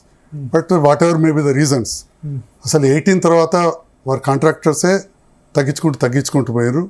మరి ఇంక్లూడింగ్ రోడ్ కాంట్రాక్టర్, బీటీ ప్లాంట్ల దగ్గర నుంచి కూడా తీసేసింది. సో ఇది ఒక రాంగ్ పబ్లిసిటీ కావాల్సుకొని చేసింది తప్ప వేరే లేదు. రేవంత్ రెడ్డి సొంత జిల్లా మహబూబ్నగర్ జిల్లానే కాబట్టి ఆయన ద్వారా వియ్యంకుడి ద్వారా సంజయ్ కుమార్ జాయిన్ అయ్యారంటే వారు ఒకరికొకరు పరిచయమే. వాస్తవంగా మా వియ్యంకుడు కేసీఆర్ గారికే పనిచేసిండు. రేవంత్ రెడ్డి గారికి పెద్ద ఎలక్షన్లో కూడా పనిచేయక రేవంత్ రెడ్డి గారు ఒక స్టేజ్ దాటిపోయింది, సీఎం అయిపోయింది కాబట్టి ఇంకా ఒక వ్యతిరేకం చేసిండు ఒక కాంట్రాక్టర్ అనో లేకపోతే సంజయ్ బంధువులను చూడరు. రెండవది నేను అందుకే మొన్న అడితే చెప్తున్నాను, ప్రశాంత్ రెడ్డి గారు ఆర్ఎండ్బి మినిస్టరే కదా, వారికి తెలుసు. ఎందుకంటే లాస్ట్లో వారు మినిస్టర్ ఉన్నప్పుడు కూడా వారి వర్క్ జరుగుతుంది, ఒక 50 కోట్ల వర్క్ మనపట్ల జరిగేది. సో మేము ఇద్దరు వెళ్ళి కూడా కలిసేవాళ్ళం, కొన్ని బిల్స్ అవి క్లియర్ చేసాం. అది ప్రశాంత్ రెడ్డి గారు క్లియర్ చేశారు. Nothing much. ఒక హౌసింగ్ మాత్రం కొంత ఉండింది, అది ఆటోమేటిక్గా కంప్లీట్ అయినాక వచ్చేటియే, ఆటోమేటిక్గా వచ్చేది. దానికి ప్రత్యేకంగా ఇవ్వాల్సింది లేదు. హౌసింగ్ కూడా కాంట్రాక్టర్ వేరే, మా బావగారి ఫ్రెండ్. సో బిల్స్ కోసం ఏం జాయిన్ కాలేదు, కూతుర్ని సెటిల్ చేసేందుకు ఏం జాయిన్ కాలేదు, అవసరమే లేదు. ఆల్రెడీ వెల్ సెటిల్డ్ వాడు టు సెటిల్. మరి ఎందుకు జాయిన్ అయినట్టు? జగిత్యాల అభివృద్ధి కోసం అని చెప్పాను కదా, కొన్ని పనులు చేయాలి, ప్రజల లోపల ఉండాలి. రెండవది ఇప్పుడు 2018 to 23 చాలా మంచి డెవలప్మెంట్ వర్క్స్ మొత్తం జగిత్యాల చరిత్రలోనే 24 to 29 ఉత్సవ విగ్రహంలా ఉండకూడదు ఒకటి. రెండవది రాజకీయ పరిణామాలు కూడా చూస్తాం. ఒకటి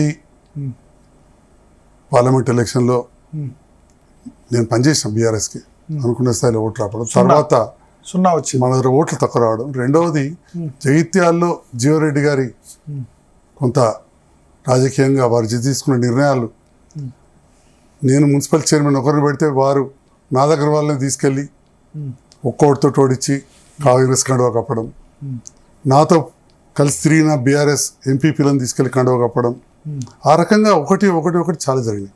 తర్వాత కొన్ని కేసులు పెట్టడం, ఇవన్నీ కూడా ప్రెషర్. అందుకే మీ మీద నా మీద పెట్టలేదు. ఎందుకంటే లేని మనం ఏం చెప్పాలి, కొంతమంది కార్యకర్తల మీద నాయకుల మీద నా మీద పెట్టడానికి పెద్ద అంత ఈజీగా ఎవరు కూడా ఏముండవు, ఏమున్నదని చెప్పి నా మీద పెట్టడానికి ఉంటాయి. సో ఇలాంటి కొన్ని పరిణామాలు కూడా జరగడంతో కార్యకర్తలు కూడా కొంత ప్రెషర్కి లోనయ్యారు. ఇక వాళ్ళు వీళ్ళు జాయిన్ అవుతుంటే నాతో కూడా అనేవారు, మనం కూడా కలిసి పనిచేద్దాం సార్ ముఖ్యమంత్రి. సో అందుకే నేను ముఖ్యమంత్రి గారితో కలిసి పనిచేస్తే నాకు ప్రజల లోపల పెద్ద వ్యతిరేకత రాలేదు. దానికి రిజల్ట్ ఏంటంటే మన బీఆర్ఎస్ దూరం అయినాం కాబట్టి కాంగ్రెస్ అభ్యర్థులకు ప్రచారం తిరిగినాను, ఎక్కడ కూడా నాకేం వ్యతిరేకత రాలేదు. క్వశ్చన్ చేయలేదా మీరు ఎందుకు కాంగ్రెస్ జాయిన్ అయ్యారని చెప్పి మీ ఇంటి ముందు ధర్నాలు? లేకపోతే అది ఇమ్మీడియట్ గా కొంత పైనుంచి వచ్చింది, అంత 20-30 మంది వచ్చిండ్రు, ఏదో చేసిండ్రు, పోయిన చేయలేదు. అది ఒక్కసారి జరిగింది, అది కూడా తెల్లవారి మాత్రమే. ఆ తర్వాత ఎక్కడ కూడా పెద్దగా జరగలేదు. ఎక్కడ 50 మంది కౌన్సిలర్లు ఉంటే అప్పుడు బీఆర్ఎస్ మీరు ఆ టైంలో ఎంత మందిని గెలిపించారు? ఫస్ట్ మున్సిపల్ ఫస్ట్ టైంలో 32 మంది, 5 ఇండిపెండెంట్ గెలిచి వచ్చారు. 37 మంది మీరు గెలిచారు. 37 మందిలో మొన్న ఇప్పుడు మీరు కాంగ్రెస్ లో చేరినప్పుడు వాళ్ళు మీతో పాటు ఎంతమంది జాయిన్ అయ్యారు? దాదాపు అందరూ. మొన్న అది మీరు చెప్పేది ఫస్ట్ ఎలక్షన్ మీరు కాంగ్రెస్ లో జాయిన్ అయిన తర్వాత మీతో ఎంతమంది? దాదాపు అందరూ వచ్చారు. అందరు 37 లేదు, ఒక 4-5 రాలేదు. 4-5 రాలేదు, 32 మంది వచ్చారు. 33 వచ్చారు. 90%. క్యాడర్ 90% వచ్చింది. ఓకే. ఇప్పటికి కూడా మెజారిటీ కౌన్సిలర్స్ ఉన్నారు. కానీ 50 మందిలో మొన్న 50 మందిలో టికెట్లు మీకెన్ని? మీకు 30, ఆయనకి 20 ఇచ్చారా? అలానే లేదు, డిసిసి ప్రెసిడెంట్ ద్వారా ఇచ్చారు. వారికి ప్రతిపాదించిన కొన్ని, నాకు దగ్గర ఉన్న వాళ్ళకి కొన్ని ఇచ్చారు. ఆ రకంగా జరిగింది. ఎక్కువ ఎవరు గెలిచారు? నేను ప్రచారం చేసిన వాళ్ళు ఎక్కువ గెలిచారు. అందుకే నా ఇచ్చారనే కదా గొడవ. మీరు గాంధీ భవన్ కు రావడం ఇష్యూ చేసింది. కాంగ్రెస్ ఇచ్చిన 33 మంది జీవన్ రెడ్డి గారు పనిచేసిన వాళ్ళే. సో వారు ఏదైతే 30 అని అంటున్నారో, ఈ 30లో 13 మంది ఎంపీ ఎలక్షన్లే జీవన్ రెడ్డి గారు ఆల్రెడీ కండువ కప్పేసిన వారికి. 13 మంది పేర్లతో సహా ఉంది. ఓకే. సో అయినా కానీ 20 టికెట్లు జీవన్ రెడ్డి తీసుకున్నారు కదా, మిగతా 30 చోట్ల ఇండిపెండెంట్ క్యాండిడేట్లకు ప్రచారం చేశారు. 20 చోట్ల కూడా చేయలేదు. వారు 30 మందికి ఇండిపెండెంట్ కాంగ్రెస్ చేతి గుర్తు రాని వాళ్ళకే చేశారు. ఎవరికి చేతి గుర్తుంటే వాళ్ళకి చేయలేదు ప్రచారం. అప్పుడు తాను ఇచ్చిన బీఫామ్ ఇచ్చిన వాళ్ళకి కూడా చేయలేదు 20 మందికి. చేయలేదు. మీరు నేను ఎవరు అడిగితే వాళ్ళకి చేసాను ప్రచారం. ఓకే, అంటే జీవన్ రెడ్డి బీఫామ్ ఇచ్చిన వాళ్ళకి కూడా చేసాం. ఎవరు వచ్చి అడిగినా చేసాం. అంటే కాంగ్రెస్ అప్పుడు చేతి గుర్తుంటే ఎవరు వస్తే వాళ్ళకి ప్రచారం చేసాం. ఓకే, ఎంతమంది గెలిచారు ఇప్పుడు మీ వర్గం ఆయన వర్గం? ఎవరు ఎక్కువ తక్కువ? చేతి గుర్తుతో గెలిచింది ఎంత? 26, 25, 23 చేతి గుర్తు. ఇండిపెండెంట్ లో 12-13 మంది కదా 13 గెలిచారు. కొంతమంది నేను పెట్టిన క్యాండిడేట్లకు రెబర్ చేశారు. వారికి ఏమో కొందరిని వారైతే ఆటోమేటిక్గా ఇండిపెండెంట్లో ఫీల్డ్ చేశారు. సో 13 మందిలో మీ వాళ్ళు ఎంతమంది ఉన్నారు? మీరు ఇండిపెండెంట్ పెట్టిన వాళ్ళు 4 గెలిచారు. 4. సో టోటల్ 29 అయింది ఇండిపెండెంట్. కానీ అక్కడనే జీవన్ రెడ్డి హట్ అయినారు. మీరు చెప్పిన క్యాండిడేట్ చైర్మన్ చేసి, మున్సిపల్ చైర్మన్ చేసి, జీవన్ రెడ్డి నేను ఇంత సీనియర్, నేను చెప్పిన వాళ్ళకి డిప్యూటీ చైర్మన్ ఇవ్వడం ఏంటి అన్నదే దగ్గర ఇగో హట్ అయింది కదా, నడవదు అని చెప్పి. మెజారిటీ క్యాండిడేట్స్ నా దగ్గరే ఉండరు కదా, అబ్సల్యూట్ మెజారిటీ ఉండదు. మీ దగ్గర కౌన్సిలర్స్ అబ్సల్యూట్ మెజారిటీ. మీ దగ్గర కౌన్సిలర్స్ ఈవెన్ మీ జీ న్యూస్ లోకల్ రిపోర్టర్ కూడా క్యాంపులు పెడతా కదా ఎలక్షన్, బస్సులో దిగేటప్పుడు తీసింది కదా, నాతో పాటు ఇంక 29 మంది, వారితో పాటు 10 మంది మాత్రమే. వారికి ఓటు లేదు, ఇంకా నాకు ఓటు కూడా ఉండేది, నా అవసరమే పడలేదు అక్కడ. మీతో పాటు 29 మంది కౌన్సిలర్స్ ఉండే, ఆయనతో పాటు 10 మంది మిగిలేదు. సో అందుకని మీరు చెప్పిన వాళ్ళని చైర్మన్ చేసి, కానీ దాని వల్లే కదా ఇప్పుడు వచ్చి బీఆర్ఎస్ లో జాయిన్ అయింది ఆయన. రీజన్ అప్పటి వరకు ఫైట్ చేస్తూనే ఉన్నారు మీతో. మున్సిపల్ ఎలక్షన్ ట్రిగ్గర్ పాయింట్ అని నేను అనుకుంటున్నా. వదిలేస్తే ఏమైతుండే మీరు మున్సిపల్ ఎన్నికల్లో ఆయన చెప్పిన వాళ్ళే చైర్మన్ క్యాండిడేట్ అంటే. వారి రాజకీయాలు ఉన్నప్పుడు మన అనుచరులను మనం కాపాడుకోకపోతే రాజకీయాలు ఉండడానికి ఎందుకంటే that is also one of the reason why I'm rallying with the government అని కూడా చెప్పాను కదా. ఓకే, మీరు కనుక కాంగ్రెస్ తో కలిసి పనిచేయకపోతే మీ దగ్గర వాళ్ళు కూడా కాంగ్రెస్ లో పోతారు. అప్పటికే పోయారు. చెప్పాను ఇంతకుముందు ఎగ్జాంపుల్, మున్సిపల్ చైర్మన్ ఒక కోటితోటి దెబ్బతీసి తీసుకున్నారు. కారు గుర్తుకి కౌన్సిలర్ని, ఎంపీపీలు ఇద్దరిని తీసుకున్నారు. Councillors, sarpanches, MPTCs, PSCS chairman Jeevan Reddy garu తీసుకున్నారు. తీసుకుని పార్లమెంట్ ఎలక్షన్ లో వాళ్ళంతా కాంగ్రెస్కే ప్రచారం చేశారు. చాలా మంది పిఎస్సిఎస్ చైర్మన్లు కూడా. సో మన ఉనికి మనం కాపాడుకోవాల్సి ఉంటుంది ప్రస్తుత రాజకీయ పరిస్థితిలో, కొంత తప్పని పరిస్థితి. కానంటే ఒకటి, కేసీఆర్ చాలా ఆత్మీయంగా ఉండేవాళ్ళు మీతో. మీ తండ్రి చనిపోయినప్పుడు కూడా ఈ 2 months బిఫోర్ 3 months బిఫోర్ జగిత్యాల్లో మీ ఇంటికి వచ్చి ఆయన జనరల్గా ఈ ఆపోజిషన్కి వచ్చిన తర్వాత ఫామ్ హౌస్ నుంచి కదలలేదు. వెరీ ఫ్యూ ఇన్సిడెంట్స్లో బయటకు వచ్చారు. దానిలో మీ తండ్రి చనిపోయినప్పుడు కూడా వచ్చి మిమ్మల్ని పరామర్శించారు. సో బాధ అనిపించలేదా కేసీఆర్ను వదిలిపెట్టి బయటకు వెళ్తున్నా అన్న బాధ అనిపించలేదు మీకు? నేను అదే చెప్పాను సార్, నేను అప్పటికి చాలా రోజులు నెలలు ఆలోచించి వచ్చాం. సంతోషంగా రాలేదు, వారి మీద కోపంతో రాలేదు. జగిత్యాల ప్రాంతంలో ఇంతకుముందు చెప్పినట్టు ఐఎమ్ లిమిటెడ్ టు జగిత్యాల. ఆ ప్రాంతానికి కొంత సేవ ఎక్కువ చేయాలి, బెటర్గా చేయాలి, అభివృద్ధి కార్యక్రమాలు ఎక్కువ తీసుకుపోవాలనే ఆలోచనతో వచ్చిన. రెండవది ఏమైందంటే, నాది మొదటి నుంచి కూడా కాంగ్రెస్ కుటుంబ నేపథ్యం, ఒక అవకాశం కూడా వస్తుంది ఆ ప్రభుత్వం. కుటుంబ నేపథ్యం అయితే కాంగ్రెస్ లో ఎందుకు జాయిన్ కాలేదు మీరు? రాజకీయాల్లో బీఆర్ఎస్ తో ఎందుకు రాజకీయాలు స్టార్ట్ చేశారు? జీవన్ రెడ్డి గారు పరిస్థితి మీద 96 మా తాతగారికి విభేదించాడు. లాస్ట్ మినిట్ లో చొక్కారావు గారికి లాస్ట్ మినిట్ లో మళ్ళీ పనిచేసింది. వాళ్ళంతా విభేదించబట్టే 96 చొక్కారావు గారు ఓడిపోయింది అప్పుడు. సో అప్పుడు ఎల్రమణ మెంబర్ ఆఫ్ పార్లమెంట్. అప్పుడు మెంబర్ ఆఫ్ పార్లమెంట్. సో తాతగారి మీద గెలిచానని నేను హాస్పిటల్ జగిత్యాల్లో బ్రాంచ్ పెడితే ఇద్దరు వచ్చారు, ఓడిపోయి చొక్కారావు గారు వచ్చారు, గెలిచి రమణ గారు వచ్చారు. అప్పుడే కొత్తగా గెలిచాడు. సో ఆ రకంగా ఫ్రెండ్ మనం ఉండింది. సో ఏనాడు కూడా జీవన్ రెడ్డి గారు, నేను కూడా ప్రయత్నం కూడా చేయలేదు. కాంగ్రెస్ అంటే జీవన్ రెడ్డి ఉన్నారని మీరు ప్రయత్నం చేయలేదు కాంగ్రెస్ లో? పెద్దగా పాలిటిక్స్ అంత యాక్టివ్గా కూడా చేయాలని అనుకోలేదు. ఆనెస్ట్గా చెప్పాలంటే అంత యాక్టివ్గా చేయాలని అనుకోలేదు. కానీ కేసీఆర్ అంటే గౌరవం ఉందా ఇప్పటికైనా? తెలంగాణలో మెజారిటీ ప్రజలకు గౌరవం ఉంటుంది. కానీ రాజకీయ పరిణామాలు, పరిస్థితుల మీదకి వెళ్ళి అది ఎప్పుడు ఒకలాగా ఉండదు కదా. ఒకప్పుడు ఉన్నంత గౌరవం లేకనే కదా ప్రభుత్వం రాలేదు. ఎంపీ ఎలక్షన్స్లో ఇంకా తగ్గిపోయింది. ఇప్పుడున్న ప్రభుత్వం మంచిగా చేస్తుంది కాబట్టి ఆటోమేటిక్గా ఇప్పుడున్న ప్రభుత్వం మీకైతే 3 సార్లు బీఫామ్ ఇచ్చారు కదా. ఇచ్చినందుకు నేను ఇప్పుడు కూడా ధన్యవాదాలు చెప్తా ఉన్నా. నేనేం కేసీఆర్ గారు ముఖ్యమంత్రి అయ్యేది ఉంటే ద్రోహం చేసిపోయి అక్కడ రేవంత్ రెడ్డి గారు పక్షాన్ని నిలబడలేదు కదా. ఎలాగ నేను ఎట్టున్నా కేసీఆర్ గారు ఉన్నది ప్రతిపక్షంలోనే, ఫామ్ హౌస్లోనే. అటువంటి సందర్భంలో ప్రభుత్వంతో కలిసి పనిచేస్తే ప్రభుత్వంతో కొన్ని ఫలాలైనా మన ప్రజలకు అందించవచ్చు అని చెప్పి, ప్రజలకు సేవ చేయొచ్చు అని చెప్పి రాజకీయంగా మీ కూడా కమ్యూనిటీలో నెగిటివ్ రాలేదా వెల్మ కమ్యూనిటీలో? ఏ పార్టీ కూడా ఎందుకంటే నాకు తెలిసి 10 మంది ఎమ్మెల్యేలో వెల్మ కమ్యూనిటీ వచ్చి మీరు ఒక్కళ్ళే జాయిన్ అయింది. ఒక కమ్యూనిటీ తోటే గెలవం కదా. నాకు 1,04,000 ఓట్లు వచ్చినాయి ఫస్ట్ టైం, లేదా రెండవసారి 71,000 వచ్చింది. మా కమ్యూనిటీ నాకు సపోర్ట్ చేసింది, కానీ వన్ సైడే కాదు కదా. జీవన్రెడ్డి గారు కూడా మా కమ్యూనిటీలో ఎంతమంది సపోర్ట్ చేసింది. అలానే ఒక క్యాస్ట్ బేస్డ్ పాలిటిక్స్ ఎప్పుడు కూడా కుదరదు. కానీ మీ కమ్యూనిటీకి రేవంత్ రెడ్డి చాలా వ్యతిరేకం. మొన్న ఎవనికి రా నువ్వు జాతిపిత అని చెప్పి కూకటపల్లి కృష్ణారావు హరీష్ రావు కానీ వెల్మ కమ్యూనిటీని దారుణంగా అవమానించారని చెప్పి అంటున్నారు. అలా అన్నప్పుడు నాతో కూడా చాలా మంది ఇలాంటి వాళ్ళు అన్నారు. అప్పుడు ఆలోచించిన, కానీ మొన్న మాట్లాడుతూ ఇన్ జనరల్గా జీవన్రెడ్డి గారు కూడా విభేదించి రేవంత్ రెడ్డి గారిని విమర్శించినప్పుడు, మన జీవన్రెడ్డి గారు నీకు ఇన్ని పదవులు ఉన్నాయి నీ ఇంట్లోనే, ఇన్నిసార్లు వచ్చింది, నీ జాతి ఏంది అని చెప్పి ఒక మాట అన్నారు. సో కొంతమందికి ఊత పదం ఉంటుంది అని చెప్పి నేను భావిస్తున్నాను. ఓకే, అంటే అది వెల్మ కమ్యూనిటీని కించపరిచినట్టు కాదు అని నేను భావిస్తున్నాను. కరెక్టే, ఎందుకంటే మరి Reddy community కించపరుస్తారా? Born and brought up in that community. Jeevan Reddy గారు నీ జాతి ఏంది అన్నారు, అంతే కదా. వెల్మ కులం అనేది అనలేదు కదా. అంటే ఎవరికి రా నువ్వు జాతిపిత అని అన్నారు కదా అప్పుడు రేవంత్ రెడ్డి. మనం కొన్ని విషయాలలో మనం ఎట్లా అన్వయించుకుంటే అట్లుంటుంది. అలా అంటే మరి కూకటపల్లి కృష్ణారావు హరీష్ రావు సేమ్ టైంలో బల్మూరు వెంకట్కు విజయరామకి ఇద్దరికి మనం మంచిగా విప్పులు ఇచ్చారు.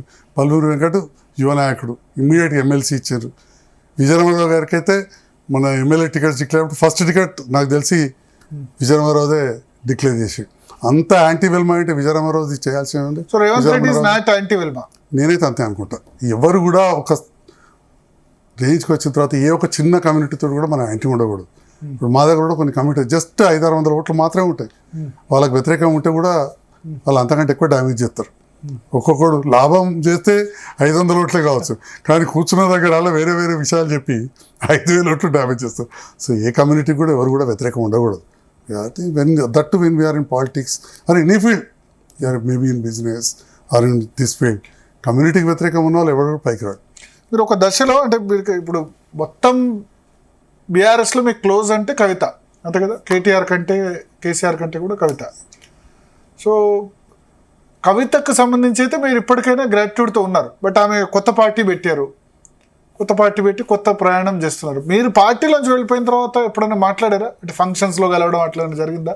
కలిసే పరిస్థితి రాలేదు, 1-2 సార్లు ఉన్నా కానీ కొంత నేనే అవాయిడ్ చేసిన. ఎందుకంటే డెఫినెట్గా కొంత ఎంబరాసింగ్ ఉంటుంది కానీ ఉన్నమాట చెప్తా ఉన్నా. అంటే ఒక దశలో మీరు అన్నారు కవిత కోసం అవసరమైతే నేను రాజీనామా చేస్తా అన్నారు, ఏదో ఎంపీ ఓడిపోయిన తర్వాత. అప్పుడున్న పరిస్థితిలో అనడమైంది open, I was clear, I was ready also. నేను తర్వాత కూడా 23లో మొన్న టికెట్ రాలేదంటే కూడా రాకుండా పర్వాలేదు అని చెప్పిన. ఎవరికి? మీకు టికెట్ రాలేదని చెప్పి అనుకున్నారా? చాలా మీడియాలో వచ్చింది కదా, వస్తే చెప్పిన చాలా మీడియాలో అన్ని పేపర్లో మెయిన్ ఛానల్లో కవర్ అయింది. మీరు మర్చిపోయింటారు, చాలా ఛానల్లో కవర్ అయింది. అవును, 23లో చాలా కాంపిటీషన్ జగిత్యాలనేసరికి కవితనే పోటీ చేయొచ్చు, రకరకాలుగా మాట్లాడారు. రాజేశం గౌడ్ ఉండే, లేకపోతే ఇంకా వేరే దావా వసంత, చాలా మందికి ఎవరికైనా చాలా సార్లు మీడియాలలో ఇలానే వచ్చి కథనాలు వస్తా ఉంటే అని మీడియా వారు వచ్చారు, నీకు రాదట అంటే రాకుండా పర్లేదు అని. ఎందుకంటే రెడీ ఉండేనా? రెడీ ఇండిపెండెంట్ గా పోటీ చేసేందుకు అసలు రాకుండా పర్లేదని చెప్పింది. అంతే, అంటే పోటీ చేసేవాళ్ళు కాదు, బీఆర్ఎస్ టికెట్ రాకుండా మన పోటీ చేసేవాళ్ళు కాదు. ఎందుకంటే మీరు ఒక్కళ్ళే ఎమ్మెల్యే కానీ చాలా మంది ఎమ్మెల్యే క్యాండిడేట్లు ఉండే బీఆర్ఎస్ లో. నేను చెప్తా, దావా వసంత, తర్వాత రాజేశం గౌడ్, ఆయన panchayati nomination finance commission chairman గా ఉండే. ఇంకా అక్కడ లోకల్ కేసీఆర్ అని అంటారు. తర్వాత చాలా మంది జగిత్యాల నుంచి క్యాండిడేట్స్, మున్సిపల్ చైర్మన్ కూడా బోగస్ రావని కూడా ఉండే. బట్ మీ హరాస్మెంట్ వల్ల వెళ్ళిపోయింది అంటారు. ఎవరు హరాస్మెంట్ వల్ల? ఎమ్మెల్యే క్యాండిడేట్ అని చెప్పు వల్ల మీరు పంపించేశారు అంటారు బీజేపీ. ఒకరు పంపిస్తే ఎవరు వెళ్ళారు రాజకీయాలలో. ఇప్పుడు నేను వెళ్ళొస్తే ఇంకొకరు పంపిస్తే వెళ్ళినాను నేను అనట్లే. మున్సిపల్ చైర్మన్ గా పని చేసుకొని ఇవ్వలేదు మీరు. వెళ్ళేవారు ఎన్నో మాట్లాడతారు, ఇక దాని గురించి నేను మళ్ళీ పోదలుచుకోలేదు. Already she has left, she has contested from బీజేపీలోకి వెళ్ళిపోయింది, కాంటాక్ట్ చేసింది. వెళ్ళే ముందు నేను రాజకీయాలు ఉంటా, నా పిల్లలతో ఉంటే ఆ డిబేట్లకు నేను పోదలుచుకోలేదు. బీజేపీలోకి వెళ్ళిపోయింది, బీజేపీలో పోటీ చేసినారు, నా ప్రత్యర్థిగా ఓడిపోయినారు. మంచి చోట్లే వచ్చాయి ఆమెకు 42,000. బీజేపీకి మిగతా చోట్ల రాకుండా పక్కనే కొరట్ల అరవింద్ గారు కూడా చాలా ఎక్కువ వచ్చింది, 80,000 దాదాపు. ఓకే, మీ గెలుపులో బోగస్ రావడానికి ఎక్కువ ఓట్లు కూడా కారణమా? జీవన్ రెడ్డి యాంటీ ఇన్కమిన్స్ ఓట్లు ఇక అవన్నీ మీరు ఎలా అనలైజ్ చేసుకుంటే అలా. మొత్తానికైతే జగిత్యాల ప్రజలు నన్ను గెలిపించారు, 70,000 ఓట్లు వేసారు, రెండవసారి గెలిపించారు. 17,000 ఈసారి ఎంత మెజార్టీ? ఈసారి 16,000. 16,000 అంటే మీరు అన్నట్టు రాష్ట్ర వ్యాప్తంగా కొంచెం కాంగ్రెస్ హవానే ఉండే. ఈ పోలింగ్ టైంలో ఏమైనా డౌట్ వచ్చిందా ఈసారి గెలుస్తానా గెలవనా అట్లా ఏమైనా ఉండేనా సిచ్యువేషన్? ఎందుకు ఎలక్షన్ టైంలో చాలా క్లియర్గా అనిపించింది, తప్పకుండా గెలుస్తున్నామని చెప్పి. తప్పకుండా గెలుస్తున్నా. గ్రామాలలో కొంత వీక్ ఉన్నామని తెలిసింది, అందుకే నేను ఒక రోజు ముందే చెప్పేసాను, ఒక 10 రౌండ్ల వరకు ఎవరు కూడా టెన్షన్ పడకండి, 11 గంటల తర్వాత రండి మనం గెలుస్తున్నామని చెప్పి టెలికాన్ఫరెన్స్ పెట్టి చెప్పేస్తే కార్యకర్తలు కౌంటింగ్ ముందు గ్రామాల నుంచి స్టార్ట్ అవుద్ది, గ్రామాల నుంచి స్టార్ట్ అవుతుంది, తర్వాత టౌన్కి వస్తుంది. ఓకే, స్టార్టింగ్ లీడింగ్ లో మరి జీవన్ రెడ్డి ఉండే 2,500 హైయెస్ట్. ఓకే, లాస్ట్ వరకు 2,500, తర్వాత స్టార్ట్ అయిపోయింది.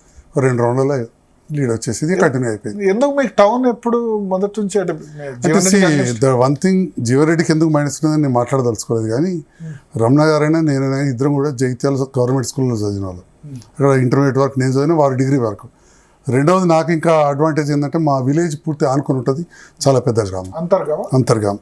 మా ఫాదర్ చాలా లీడింగ్ అడ్వకేట్, అక్కడే ప్రాక్టీస్, నేను అక్కడే చదువుకున్నాను, నేను ఒక డాక్టర్గా అదేవిధంగా అనుబంధం. సో అక్కడే స్కూలు, అక్కడే కాలేజీ, కాబట్టి చాలామంది ఫ్రెండ్స్ చిన్నప్పటి నుండి సోషల్గా ఉండేవాళ్ళు, అన్ని కమ్యూనిటీస్తో కలిసి ఉండేవాళ్ళు. అందుకే జగిత్యాల టౌన్లో అన్ని వార్డులలో మెజార్టీ వచ్చింది నాకు. ఈ 4 వార్డ్స్ ఘాట్ మెజార్టీ, 50 వార్డు, అన్ని వార్డులలో 2 సార్లు వచ్చింది. ఫస్ట్ టైం కూడా కొన్ని వార్డ్స్ ఒక ఏరియా ఉంటుంది, ఆ ఏరియా వదిలేస్తే పర్టికులర్ సామాజిక వర్గం చెప్తే బాగుండదు, ఒక ఏరియా వదిలేస్తే మిగతా వాళ్ళని నాకు మెజార్టీ వచ్చింది. జీవన్ రెడ్డి గారి కంటే ఎక్కువ ఓట్లు వచ్చింది. అంతకుముందు రమణ గారు కూడా జగిత్యాల టౌన్లో అన్ని వార్డులు జీవన్ రెడ్డి గారి కంటే ఎక్కువ వచ్చినాయి. ఓకే, సో అప్పుడు మీరు చాలా ప్రాబ్లం ఎందుకు, అందరూ బీఆర్ఎస్లోనే ఉండే లీడర్స్ అందరు కదా, ఇంతమంది లీడర్స్ అందరు ఉండే. ఇప్పుడు అందరూ మళ్ళా మీరు కాంగ్రెస్లో ఒక్కళ్ళు అయినారు, ఇప్పుడు జీవన్ రెడ్డి వెళ్ళిపోయిన తర్వాత. ఇప్పుడు అక్కడ బీఆర్ఎస్లో జీవన్ రెడ్డి ఉన్నారు, జడ్పీ చైర్మన్ దావా వసంత ఉన్నారు, ఎల్ రమణ ఉన్నారు, మొత్తం మంది లీడర్షిప్ బీఆర్ఎస్ అయిపోయినట్టుంది. సో లీడర్స్ ఉన్నారు, కానీ అట్ ద సేమ్ టైం పెద్ద లీడర్స్ ఉన్నారు, అట్ ద సేమ్ టైం గ్రామాల్లో సర్పంచ్లు కావచ్చు, మాజీ సర్పంచ్లు కావచ్చు, ప్రస్తుతం ఉన్న కౌన్సిలర్స్ కావచ్చు, మాజీ కౌన్సిలర్స్ కావచ్చు, మెజారిటీ నాతో కలిసి పనిచేస్తున్నారు. ఓకే, దట్స్ ఇప్పుడు మీరు 23లో టికెట్ రాదన్నారు కదా, టికెట్ రాదు అనుకున్నారు, రాదని మీడియాలో వచ్చింది. నిజంగానే బాగానే స్పెక్యులేషన్ ఉండే, ఎవరికైనా ఇవ్వచ్చు, ఎమ్మెల్యేలు మారిస్తే కనుక సంజయ్ కుమార్ మార్చొచ్చు, మార్చడం లిస్ట్ ఉంటే అలా ఫస్ట్ సంజయ్ కుమార్ పేరు పెట్టారు. 2 ప్రధాన పత్రికల్లో 70-80 పేర్లు వస్తాను, అది లేదు ఫస్ట్ లిస్ట్ లో వచ్చే పేర్లలో. ఎందుకు అట్లా సిచ్యువేషన్ అంటే మీరు కంఫర్టబుల్ గానే గెలిచారు, ఫస్ట్ టైం కంఫర్టబులే, సెకండ్ టైం కూడా కంఫర్టబులే, బట్ ఎందుకు అట్లా అంటే మీకు టికెట్ ఒక పెద్ద సభ పెట్టి కలెక్టరేట్ అయినారు, అప్పుడు కేసీఆర్ గారు నా పేరు కూడా తీయలేదు, స్థానిక ఎమ్మెల్యే కేసీఆర్ సభలో మీ పేరు అసలు. దాంతో చాలా మంది కూడా అదొక డౌట్ మీడియాలో వచ్చింది. ఇంకా పేరు reason I don't know. KCR గారు నా పేరు ఎందుకు తీయలేదు సార్ అని అడిగేంత ధైర్యం ఉంటుందా? ఓకే, నేను బయట కూడా మాట్లాడలేదు సార్, చర్చకు అట్లాంటివి కొన్ని జరిగిన ఇన్సిడెంట్స్ బాధ అనిపించిందా మీకు? డెఫినెట్ గా అనిపిస్తాయండి. అంత పెద్ద సభకు జగిత్యాల టౌన్ లో చేసి ఏర్పాట్లలో ప్రధాన పాత్ర వహించిన తర్వాత స్థానికంగా చేసినట్టు స్థానిక ఎమ్మెల్యేను వాస్తవంగా పేరే తీయకపోతే బాధ అనిపించదా? తప్పకుండా అనిపించింది. మీ వైపు అంటే కొన్నిసార్లు కేసీఆర్కి నచ్చకపోతే ఐస్ కాంటాక్ట్ కూడా ఉండదు, ఎందుకు మీ మీద కోపం రావడానికి కారణం ఏంది పేరు దివ్వకపోవడానికి? ఎందుకంటే ప్రతి చోట రీజన్ తెలియదు, బట్ అప్సెట్ అయ్యారు. టికెట్ వస్తుందో రాదో అన్నది రెడీ అయిపోయినారు. ఓకే, బట్ అంటే మరి టికెట్ ఇప్పించింది కవితనేనా లేకపోతే ఎట్లా, కేటీఆరా కేసీఆర్ అయినా? కేసీఆర్ గారికి మళ్ళీ మనసులో రాకపోతే టికెట్ ఎట్లా వస్తుంది? మళ్ళీ ఏదైనా సర్వేలు చేసి ఉంటారు, ఉన్న దాంట్లో బెటర్గా పర్ఫామ్ చేసి. ఎందుకంటే రాదని అన్నా కానీ ప్రజల మధ్యలోనే ఉన్నా, మీ మీడియా వాళ్ళు అడిగితే కూడా చెప్పి ఇంకా 2 నెలలు ఉంది కదా, అప్పటి వరకు అయితే నేనే ఎమ్మెల్యే కదా పని చేస్తా అని చెప్పి ఫస్ట్ లిస్ట్ లో డిక్లేర్ చేశారు. ఆ 10-12 ఆపిన దానిలో డిక్లేర్ చేశారు. చేయకంటే ముందు నేను చెప్పాను, ఈవెన్ ఈనాడు ప్రధాన పత్రికలో స్టేట్ ఎడిషన్ వచ్చింది, సో ఎమ్మెల్యే రాకుండా పర్వాలేదని ఎమ్మెల్యే అని చెప్పి వచ్చింది. రాకుండా పర్లేదు అంటే రాకుండా పర్లేదు అంటే ఆలోచించారు రాజకీయాల నుంచి విరమిద్దాం అట్లా? హానెస్ట్ గా చెప్పాలంటే ఇవాళ ఉన్న రాజకీయ పరిస్థితులలో కొనసాగడం అనుకున్నంత సంతోషంగా ఏం లేదు. నేను హానెస్ట్గా చెప్తున్నా భరత్ గారు, మీరు బ్రాహ్మలు, మా ప్రాంతం వారు, అది చదువుకున్న తర్వాత తెలిసింది, నాకు తెలియదు మీరు ఈ మీడియా ఇదంతా ఈ టర్మ్లో తెలిసింది. ఉన్నమాట చెప్పాలి. అవును, ఫస్ట్ నేను ఎమ్మెల్యే ఉన్నంత వరకు జగిత్యాలకే పరిమితం అసలు నేను జైత్యాల పరిమితం, నేను మీ గురించి ఆలోచన చేయలేదు. సో ఈ టర్మ్లో తెలిసింది. ఉన్నమాట చెప్తున్నా. వాస్తవానికి నేను మా మిస్సెస్ తోటి కూడా అన్నా, రాకుంటేనే బెటర్ అమ్మ. కానీ నేను వద్దంటే నాకు క్యాడర్ ఊకుండా లేరు. ఓకే, అసలు రాకుంటేనే బెటర్ ఉన్నది, టికెట్ రాకుంటే బెటర్ బెటర్ అనే మాట మాట్లాడినా. అలా అంటే ఓవరాల్ కూడా ఆయుర్వేదం వచ్చిందా రాజకీయాలు అంటే? పాలిటిక్స్ అలా ఉంది. వాళ్ళ ఒకసారి వచ్చిన తర్వాత అది క్యాడర్ కోసం మన కోసం ఇవాళ ఉండడమే, అంత ఈజీగా బయటకు రాలేము. కానీ అట్ ద సేమ్ టైం మంచి ప్రొఫెషన్, ఒక మంచి డాక్టర్లు చాలా మంది వస్తున్నాం, అది వేరే విషయం. ఇప్పుడు కూడా ఉన్నారు చాలా మంది ఈ డాక్టర్లు, టర్మ్ లో చాలా మంది చాలా మంది. బట్ ఈ ప్రొఫెషనల్ సాటిస్ఫాక్షన్ కంటే ఎక్కువనైతే ఓసారి ఉండదు. పొలిటికల్ సాటిస్ఫాక్షన్ డెఫినెట్ గా విస్తృతంగా సేవలు చేయొచ్చు. రెండు రకాలు. ప్రొఫెషనల్ ఉన్నప్పుడేమో 90% సాటిస్ఫై అయిపోతారు. దీంట్లో సగం మంది సాటిస్ఫై అయితే ఎక్కువ. ఇప్పుడు చూడండి మోడీ గారికి ఎంత పర్సెంటేజ్ వచ్చింది దేశంలో? 37.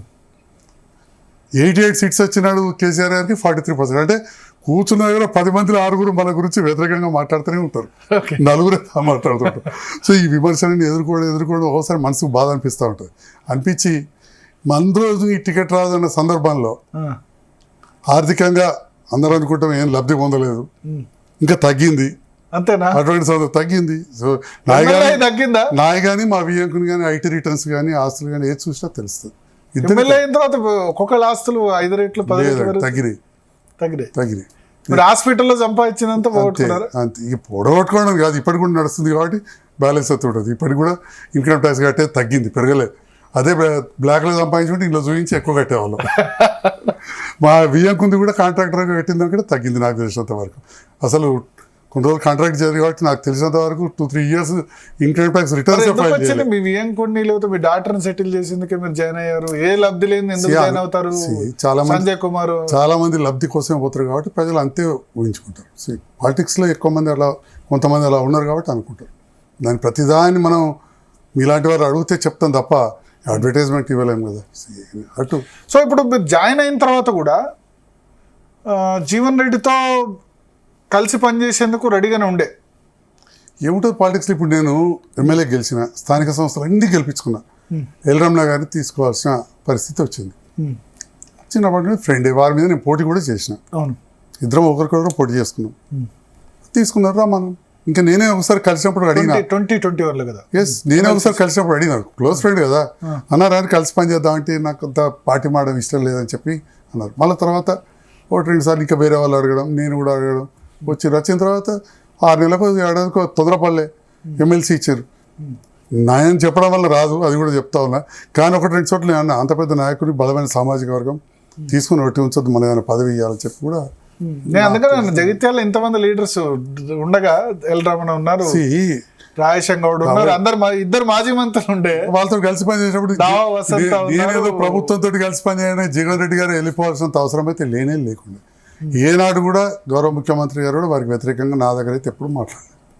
ఇక తర్వాత వీరు ఇష్టం వచ్చినట్టు కామెంట్ చేస్తే ఏమైందో అది వేరే విషయం. కానీ పార్టీ ఫిరాయింపులు ఆయన మరి వ్యతిరేకించాలి కదా. ఆయన అనుకున్న ప్లేస్ లో వచ్చి మీరు కూర్చున్నారు కదా, వ్యతిరేకించకపోతే ఏం చేస్తారు? ఒక్క మాటే చెప్తా ఉన్నా, వ్యతిరేకించినట్టు ఆనాడు రాజశేఖర రెడ్డి గారు టీఆర్ఎస్ వాళ్ళని తీసుకున్నప్పుడు వీరు మంత్రిగా ఉండ్రి, ఆ రోజు వ్యతిరేకించాలి. 10 మంది ఎమ్మెల్యేలు తీసుకున్నారు కదా స్పీకర్ ఉన్నప్పుడు. లేదా మొన్న పార్లమెంట్ ఎలక్షన్స్ అప్పుడు ఇక్కడ దానం నాగేందర్ గారికి టికెట్ ఇచ్చినప్పుడు ఆబ్జెక్షన్ చేయాలి కదండి. సికింద్రాబాద్ పార్లమెంట్ కడియం కావ్యకి ఇచ్చినప్పుడు ఆబ్జెక్షన్ చేయాలి కదా. తెల్లం వెంకట్రావు భద్రాచలంలో ప్రచారం చేస్తున్నప్పుడు ఆబ్జెక్షన్ చేయాలి కదా. ఎన్నడూ లేనిది ఇక్కడ జైత్యాలు వచ్చి నేను కలిసి పనిచేస్తానని ఈ గొడవ అంతా అంటే ఆయన మీద ఎఫెక్ట్ పడదు. బట్ జగిత్యాల్లో ఆయన ఇలాకాలో మీరు వచ్చి చేస్తా అంటే ఇప్పుడు ఎక్కడో సికింద్రాబాద్ లో ఎవరికైనా తనలాగా వస్తేనే కదా తెలిసేది. అదే కదా నేను అనేది. కాంగ్రెస్ అనేది వారు వచ్చిన తర్వాత జైత్యాలు రాలే. సరే, వారు రాజకీయాల్లోకి వచ్చిన తర్వాతనే కాంగ్రెస్ ఓటమి జరిగింది, తెలుగుదేశం నుంచి వారు గెలిచింది. అప్పటి వరకు దాదాపుగా కాంగ్రెస్ లేదా కాంగ్రెస్ రెబల్స్, మా పెదనాన్న సొంత కాంగ్రెస్ అంటే జీవన్ రెడ్డి కాంగ్రెస్. నేను చెప్తున్నా, అసలు కాంగ్రెస్ మొదటి నుంచి కాంగ్రెసే, లేదా కాంగ్రెస్ రెబల్గా ఇండిపెండెంట్గా మా పెదనాన్న ఇంకొకసారి కూడా ఎవరు గెలిచారు. యునానిమస్గా కూడా కాంగ్రెస్ ఎమ్మెల్యేగా కాసుగంటి లక్ష్మీనరసింహరావు గారు, మీ హెచ్ఎంటీవీ వారి ఎస్కే వాళ్ళ కొడుకు. సో మన హెచ్ఎంటీవీ వారు యునానిమస్ గెలిచారు కాంగ్రెస్, రెండవసారి గెలిచారు.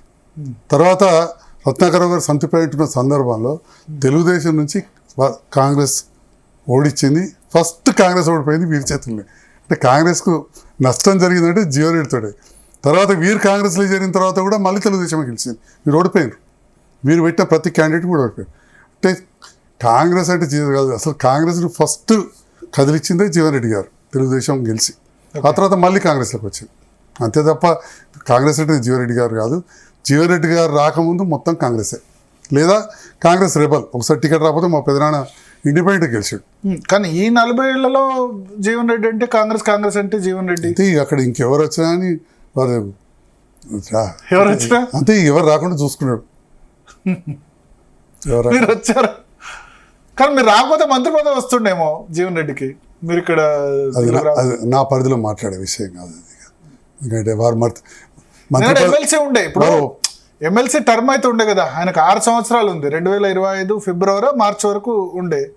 యాక్చువల్లీ చేయాలంటే మంత్రి పదవి ఇవ్వచ్చు, ఫస్ట్ టర్మ్లోనే ఇవ్వచ్చు, లేకపోతే ఎక్స్పాన్షన్లోనే ఇవ్వాల్సిండే. వారు అదే మాట్లాడుతున్నారు కదా, నా మంత్రి పదవికి అరువు ఉంది నాకు ఇవ్వలేదు అని చెప్పి. అదే అరువుడే కదా ఆయన, అరువుడే కదా. అన్ని సంవత్సరాలు కాంగ్రెస్ పార్టీకి సర్వీస్ చేసినప్పుడు వారు అరువుడు కాదా, వారికి ఇవ్వాలి ఇవ్వద్దా అని చెప్పేది నేను కాదు. ఆ పార్టీ హైకమాండ్, ముఖ్యమంత్రి వారి ఆలోచన విధానం, ముఖ్యంగా పార్టీ. నాకున్న సమాచారం మేరకు ఉదాహరణకు సుదర్శన్ రెడ్డి గారు కూడా చాలా సీనియర్, 89 నుంచే వారు రాజకీయాల్లో. మన ముఖ్యమంత్రి గారు దగ్గర బంధువు. సుదర్శన్ రెడ్డి గారికి ఇవ్వలేకపోయారు కదా, మొన్న సలహాదారు పోస్ట్ ఇచ్చింది. రాజకీయ కొండంలో ఎన్నో ఉంటాయి కదండి. ఒకవేళ మంత్రి పదవో లేకపోతే ఎమ్మెల్సీ కూడా అవకాశం మళ్ళీ ఇవ్వచ్చు, లేదా గ్రాడ్యుయేట్ మళ్ళీ కంటెస్ట్ చేయొచ్చు. కొన్ని రోజులు వెయిట్ చేస్తే వచ్చేది ఉండేమో. ఇప్పుడు రమణ గారు వచ్చిన తర్వాత almost he has waited for more than year. అప్పుడు ఎమ్మెల్సీ అయినరు, అవకాశాలు. ఇప్పుడు 1.5 year వెయిట్ చేశారు కదా మీరు జాయిన్ అయిన తర్వాత. నేను దాని గురించి ఎక్కువ మాట్లాడదలుచుకోలేదు, ఎందుకంటే అది పార్టీ నిర్ణయం, పార్టీ ప్రెసిడెంట్. నాకే ఇంకా సభ్యత లేదు కాంగ్రెస్ లో. సో కాంగ్రెస్ పార్టీ గురించి మరీ ఎక్కువ డీప్ గా పోదలుచుకోలేదు. అనుబంధంగా అంటే రోజు విమర్శలు, లేకపోతే కొన్నిసార్లు ఇప్పుడు నాకు తెలిసి మంత్రి అడ్డూరు లక్ష్మణ్ దగ్గర కూడా అది పొలాస దేవస్థానం ఏదో, లేకపోతే అగ్రికల్చర్ కమిటీ మెంబర్షిప్ విషయంలో చేసినప్పుడు దేవస్థానం పొలాస కావచ్చు, ధర్మపురి కమిటీస్ కొంత నేను చెప్పిన వాళ్ళవి ప్రకటించినప్పుడు చాలా అన్నారు. నన్ను కూడా చాలా మాటలు అన్నారు. ఎన్నన్నారో మీరు చూస్తారు కదా, వాడోడు వీడోడు వనయ్యదా, ఇవన్నీగా మనం కొన్ని మాట్లాడకూడని మాటలు, నరికేస్తా అని, తల నరికేస్తా అని కూడా అన్నాడు. సో ఇవన్నీ అన్నప్పుడు డెఫినెట్గా నాకు కూడా అనీజీగానే అనిపించింది. 1-2 సార్లు కొంత రియాక్ట్ కూడా అయినా నేను. కానీ ఎంతనా కొంత సహనమే పాటించిన, వారి సహనం కోల్పోయేది, దాన్ని మనం ఏం చేయలేం కదా. ఏదో మర్డర్ కూడా చేయించారు. అసలు ఇక్కడ బీఆర్ఎస్ వాళ్ళు వచ్చి కాంగ్రెస్ కార్యకర్తలు మర్డర్ చేయిస్తున్నారని కూడా. ఆ పిల్లవానికి వాళ్ళకి ఏదో భూతగాదాలు, ఊర్లో పంచాయతీ, అది మనకు సంబంధించిన విషయంగా నాకు తెలిసింది కాదు. ఆ అబ్బాయి మాత్రం బీఆర్ఎస్లో తిరిగేవాడు అన్నారు. బీఆర్ఎస్ నాయకులు నాతో పాటు ఇంకా కొందరు ఉన్నారు కదా, వారితోటి తిరిగేవాడు.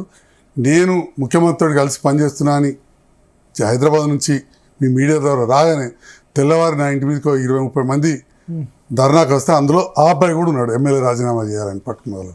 సో నాకు ఎలా సంబంధం ఉంటుంది చెప్పండి. అతను మీతో పాటు రాలేదు కాంగ్రెస్ లో కలిసి చెప్తున్నా కదా, ఎమ్మెల్యే రాజీనామా చేయాలని మరీ పట్టుకున్నాడు. ఓకే, ఆ తర్వాత కదా ఇదంతా ఈ పరిణామాలు ఇవన్నీ, ఆయన మర్డర్. అంటే రాజకీయం ఏం లేదు అలా, వ్యక్తిగత కక్ష అబ్సల్యూట్లీ లేదు. రాజకీయం ఉండి ఉంటే ఎంత అబ్సల్యూట్లీ. కానీ చనిపోయింది అక్కడ కాంగ్రెస్ కార్యకర్త. ఎన్నో మర్డర్స్. ఇప్పుడు నాకు పరిచయం ఉన్న వాళ్ళు కూడా ఒకసారి యాక్సిడెంట్లో చనిపోతారు, మర్డర్ చనిపోతారు. దానికి ప్రతిదానికి వేరే పార్టీ వాళ్ళ మీద ఆపాదించాలని ఏం లేదు కదా. ఇన్ కేసు ఎవరైనా తిరుగుతుంటారు sympathizers, absolutely there is no relation. And అందుకే జగిత్యాల ప్రజలు ఎవరు కూడా నాకు అలాంటి ఆలోచన అన్నారు. జీవన్ రెడ్డి గారు కూడా అనలే, పక్కన ఉన్న వాళ్ళు అన్నారు. జీవన్ రెడ్డి గారు కూడా అనలే నా మీద, పక్కన ఉన్న వాళ్ళు. కానీ వారి వర్షన్ వేరే, అది అయినప్పుడు వీరు రాలేదు, వారు రాలేదు. సో అదే పొలిటికల్ మర్డర్ అయితే ఎవరైనా వస్తారు. It's not a political murder, అంతవరకు ఖచ్చితంగా చెప్పగలుగుతారు. ఓకే, సో ఇప్పుడు మీకు కేటీఆర్ మొన్న వచ్చి ఆ ఎమ్మెల్యే ఎక్కడున్నారో తెలియదు, జగిత్యాల ఎమ్మెల్యే హైబ్రిడ్, ఇటువంటి మాటలు అన్నారు. ఆ విషయంలో నేను ఆల్రెడీ స్పందించిన. ఇక మళ్ళీ ఏం చెప్పాలి. సో మళ్ళీ ఎప్పుడన్నా అన్నప్పుడు చెప్తాను. దానికి ఆల్రెడీ నేను అంటే కేటీఆర్ తో బాగానే ఉండేనా మున్సిపల్ మినిస్టర్ గా ఉన్నప్పుడు టర్మ్స్? ఏదైనా పని ఉంటే వెళ్ళి కలిసామని అంతే, వ్యక్తిగతంగా వారితో ఏం కలిసి ఏం భోజనం చేసిన కాదు, టిఫిన్ అంటే ఒకటే సామాజిక వర్గం కదా, క్లోజ్నెస్. బంధుత్వం లేదు మాకు వారికి, పెద్ద బంధుత్వం లేదు. వాళ్ళ అమ్మమ్మ మా అమ్మమ్మది ఒకటే మండలం పోయిన పెళ్లి. అంటే కురుట్ల సంజయ్ కొంచెం క్లోజ్ కేటీఆర్, వాళ్ళిద్దరు ఫ్రెండ్స్. మీరు జగిత్యాల సంజయ్ కాదు, త్రూ కవితనే మీరు ఏదైనా అంతే. బట్ కవిత ఇప్పుడు కవిత మేడం కూడా 14లో నా అభ్యర్థిత్వం ప్రకటించకంటే వారం రోజుల ముందు మాత్రమే ఫస్ట్ టైం కలిసి. అంతకుముందు వరకు మరి ఎట్లా అంటే మిమ్మల్ని క్యాండిడేట్ గా జస్ట్ అక్కడ నేను మొదటి నుంచి పొలిటికల్ ఫ్యామిలీ, ఫాదర్ పెద్ద అడ్వకేట్, నేను లీడింగ్ డాక్టర్. ఎలక్షన్లలో తిరిగాను, 84 నుంచి ఎలక్షన్లో తిరుగుతున్నా. సో పొలిటికల్ సర్కిల్లో తిరిగే వాళ్ళందరికీ నా గురించి ఐడియా ఉంది ఆ జిల్లాలో. ఎస్పెషల్లీ ఇప్పుడు అయిన జగిత్యాల రెవెన్యూ డివిజన్లో మెట్పల్లిలో కూడా తిరిగేవాడిని ప్రచారానికి. నా ఫ్రెండ్స్ నిలబడితే చొకరో తాతకు నిలబడి పనిచేసిన. సో వారికి ఉంటుంది కదా. పార్టీ పెట్టారు కవిత ఇప్పుడు, దానిపైన నేనేం మాట్లాడదలుచుకోలేదు. అంటే మీకు అత్యంత సన్నిహితంగా ఉండే కదా, ఎందుకు ఆ కుటుంబం నుంచి బయటకు వచ్చే పరిస్థితి వచ్చింది. కేసీఆర్ మరమనిషి అని అన్నారు. దాని పట్ల నాకు తెలిసి మీ సామాజిక వర్గంలో కొంచెం వెలుమ సామాజిక వర్గంలో ఎట్లా ఉంది రియాక్షన్ తెలియదు. కవిత మేడం పైన కేసు అవ్వడం, మేడం జైలుకు వెళ్ళేంత వరకు కూడా నేను మేడం తోటి క్లోజ్. కానీ ఎవరు ధర్నా చేయలేదు రాష్ట్రంలో, బీఆర్ఎస్ అసలు ఎవరు ధర్నా చేయలేదు. ఆమె అరెస్ట్ అయితే కూడా కనీస ప్రతిఘటన లేదు. ఇక్కడ నుంచి ఏదో ఉంది, పెద్దగా పట్టించుకోకండి అన్న మెసేజ్ ఉంది అని. అలాంటిది లేదు. అప్పుడు నేను బీఆర్ఎస్ తోటి ఉన్నాను యాక్టివ్గా. నేను కూడా ఖండించిన అరెస్టును. అలాంటిది మాత్రం లేదు. ఎందుకంటే ఇప్పుడు నేనేదో కేటీఆర్ గారికి దూరం ఉంటున్నా అని చెప్పి కేసీఆర్ గారి దగ్గరికి ప్రొటెస్ట్ అయితే చేయమని చెప్పారు. లేదు, తప్పు మనం చేసే దగ్గర చేసినాం కదా, నేను కూడా ఖండించాం, చేసినాం. ఎందుకంటే వాస్తవాలు మాట్లాడాలి. అంటే కుటుంబంలో కుట్ర ఏం లేదు కవితకు వ్యతిరేకంగా మీరు అనుకున్నారు? నాకు తెలిసినంత వరకు అబ్సల్యూట్ లేదు. తర్వాత వాళ్ళ వరకు ఏదో డెఫినెట్ గా డిఫరెన్స్ వచ్చినాయి. బిఫోర్ రిలీజ్ మనకు తెలియదు. మీరు లేరు. సో బిఫోర్ రిలీజ్ అయితే నాకు తెలియదు. ఏదైనా రాజకీయంగా అప్పుడప్పుడు విభేదాలు ఉంటాయి, అది వేరే విషయం. కానీ ఇంత గ్యాప్ ఉందని మాత్రం నేను అనుకోలేదు. అంటే మొన్న ఇప్పుడు అన్నారు కదా మరో మనిషి ఇట్లా కామెంట్ చేశారు కదా, దాని గురించి అంటే అంత దూరం వస్తుందని అనుకున్నారు? నేనేనని అనుకోలేదు ఆనెస్ట్గా. అండ్ నేను అంత ఇన్వాల్వ్ కూడా అయ్యేవని కాదు. నేను ఎక్కువగా జగిత్యాలకే ఎక్కువ టైం ఇచ్చాను. అదే అందుకని నేను చెప్తాను, మొదట్లోనే చెప్పాను. ఎక్కువగా నేను అంటే ఈ 1 year లో ఎప్పుడు కవిత మీతో మాట్లాడే ప్రయత్నం కానీ మీరు కవితతో మాట్లాడే ప్రయత్నం కానీ అసలు చేయలేదు? పెద్దగా చేయలేదు. పార్టీలోంచి దూరం అయిన తర్వాత టీఆర్ఎస్ తర్వాత మళ్ళీ మీకు క్లోజ్ అమ్మని మళ్ళీ అట్లా ఏం సిగ్నల్స్ రాలేదు? ఎందుకంటే గూడెం మైపాల్ రెడ్డి వచ్చి మళ్ళీ జాయిన్ అయిపోయారు.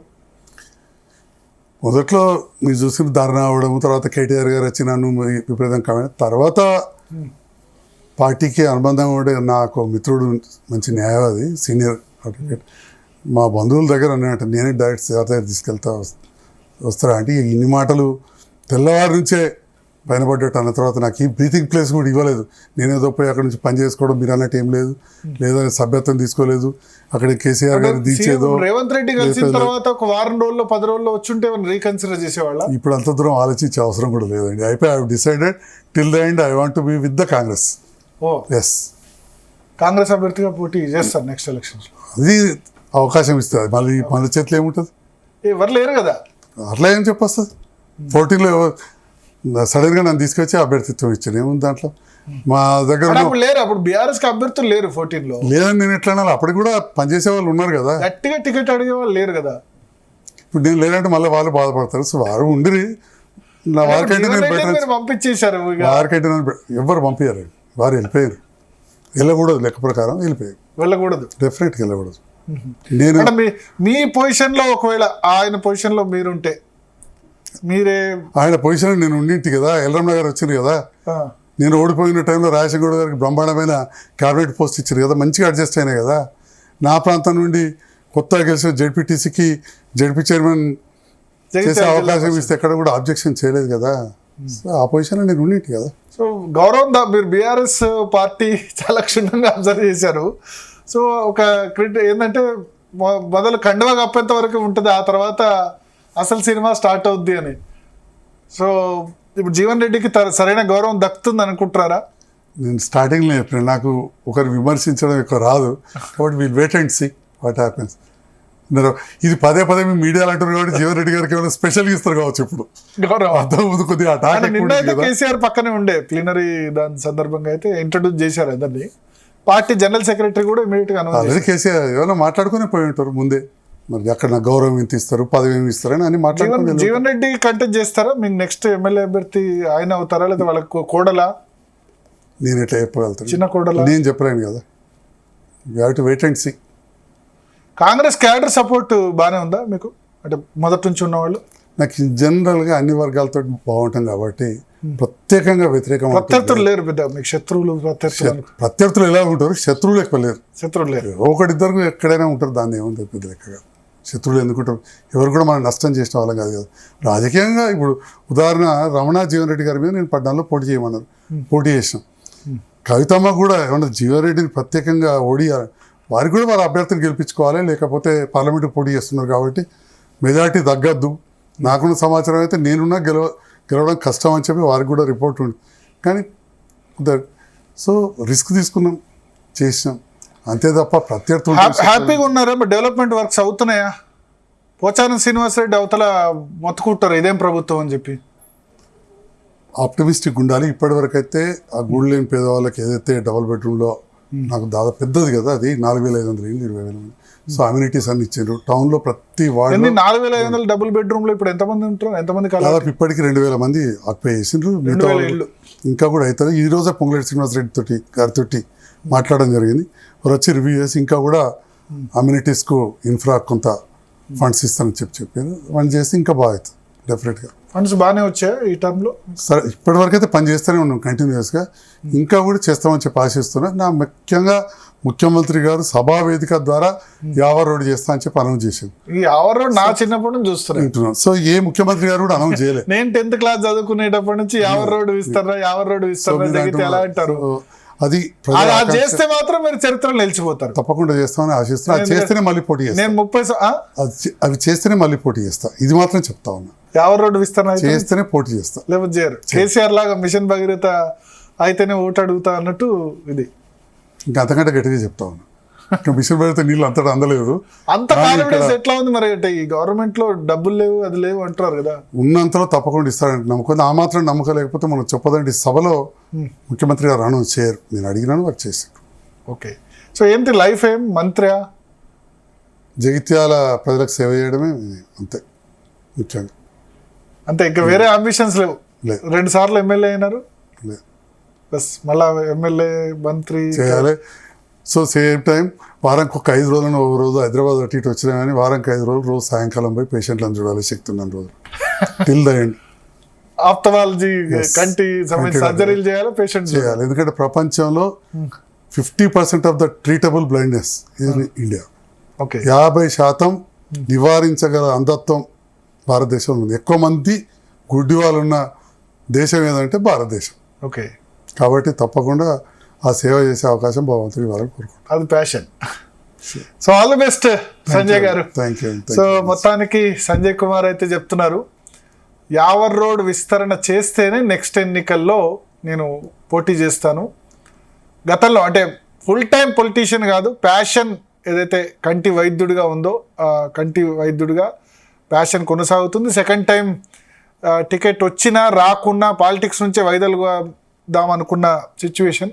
పూర్తి స్థాయిలో రాజకీయాలు తనకిష్టం కాదు. జగిత్యాలే తన అల్టిమేట్గా జగిత్యాల డెవలప్మెంట్ ఉద్దేశంతోనే కాంగ్రెస్ పార్టీలో చేరాను, కలిసి పనిచేస్తున్నానని చెప్పి ఆయన చెప్తున్నారు. ఇది సంజయ్ కుమార్తో బిగ్ డిబేట్ విత్ భరత్. మరో బిగ్ డిబేట్లో మళ్ళీ కలుద్దాం.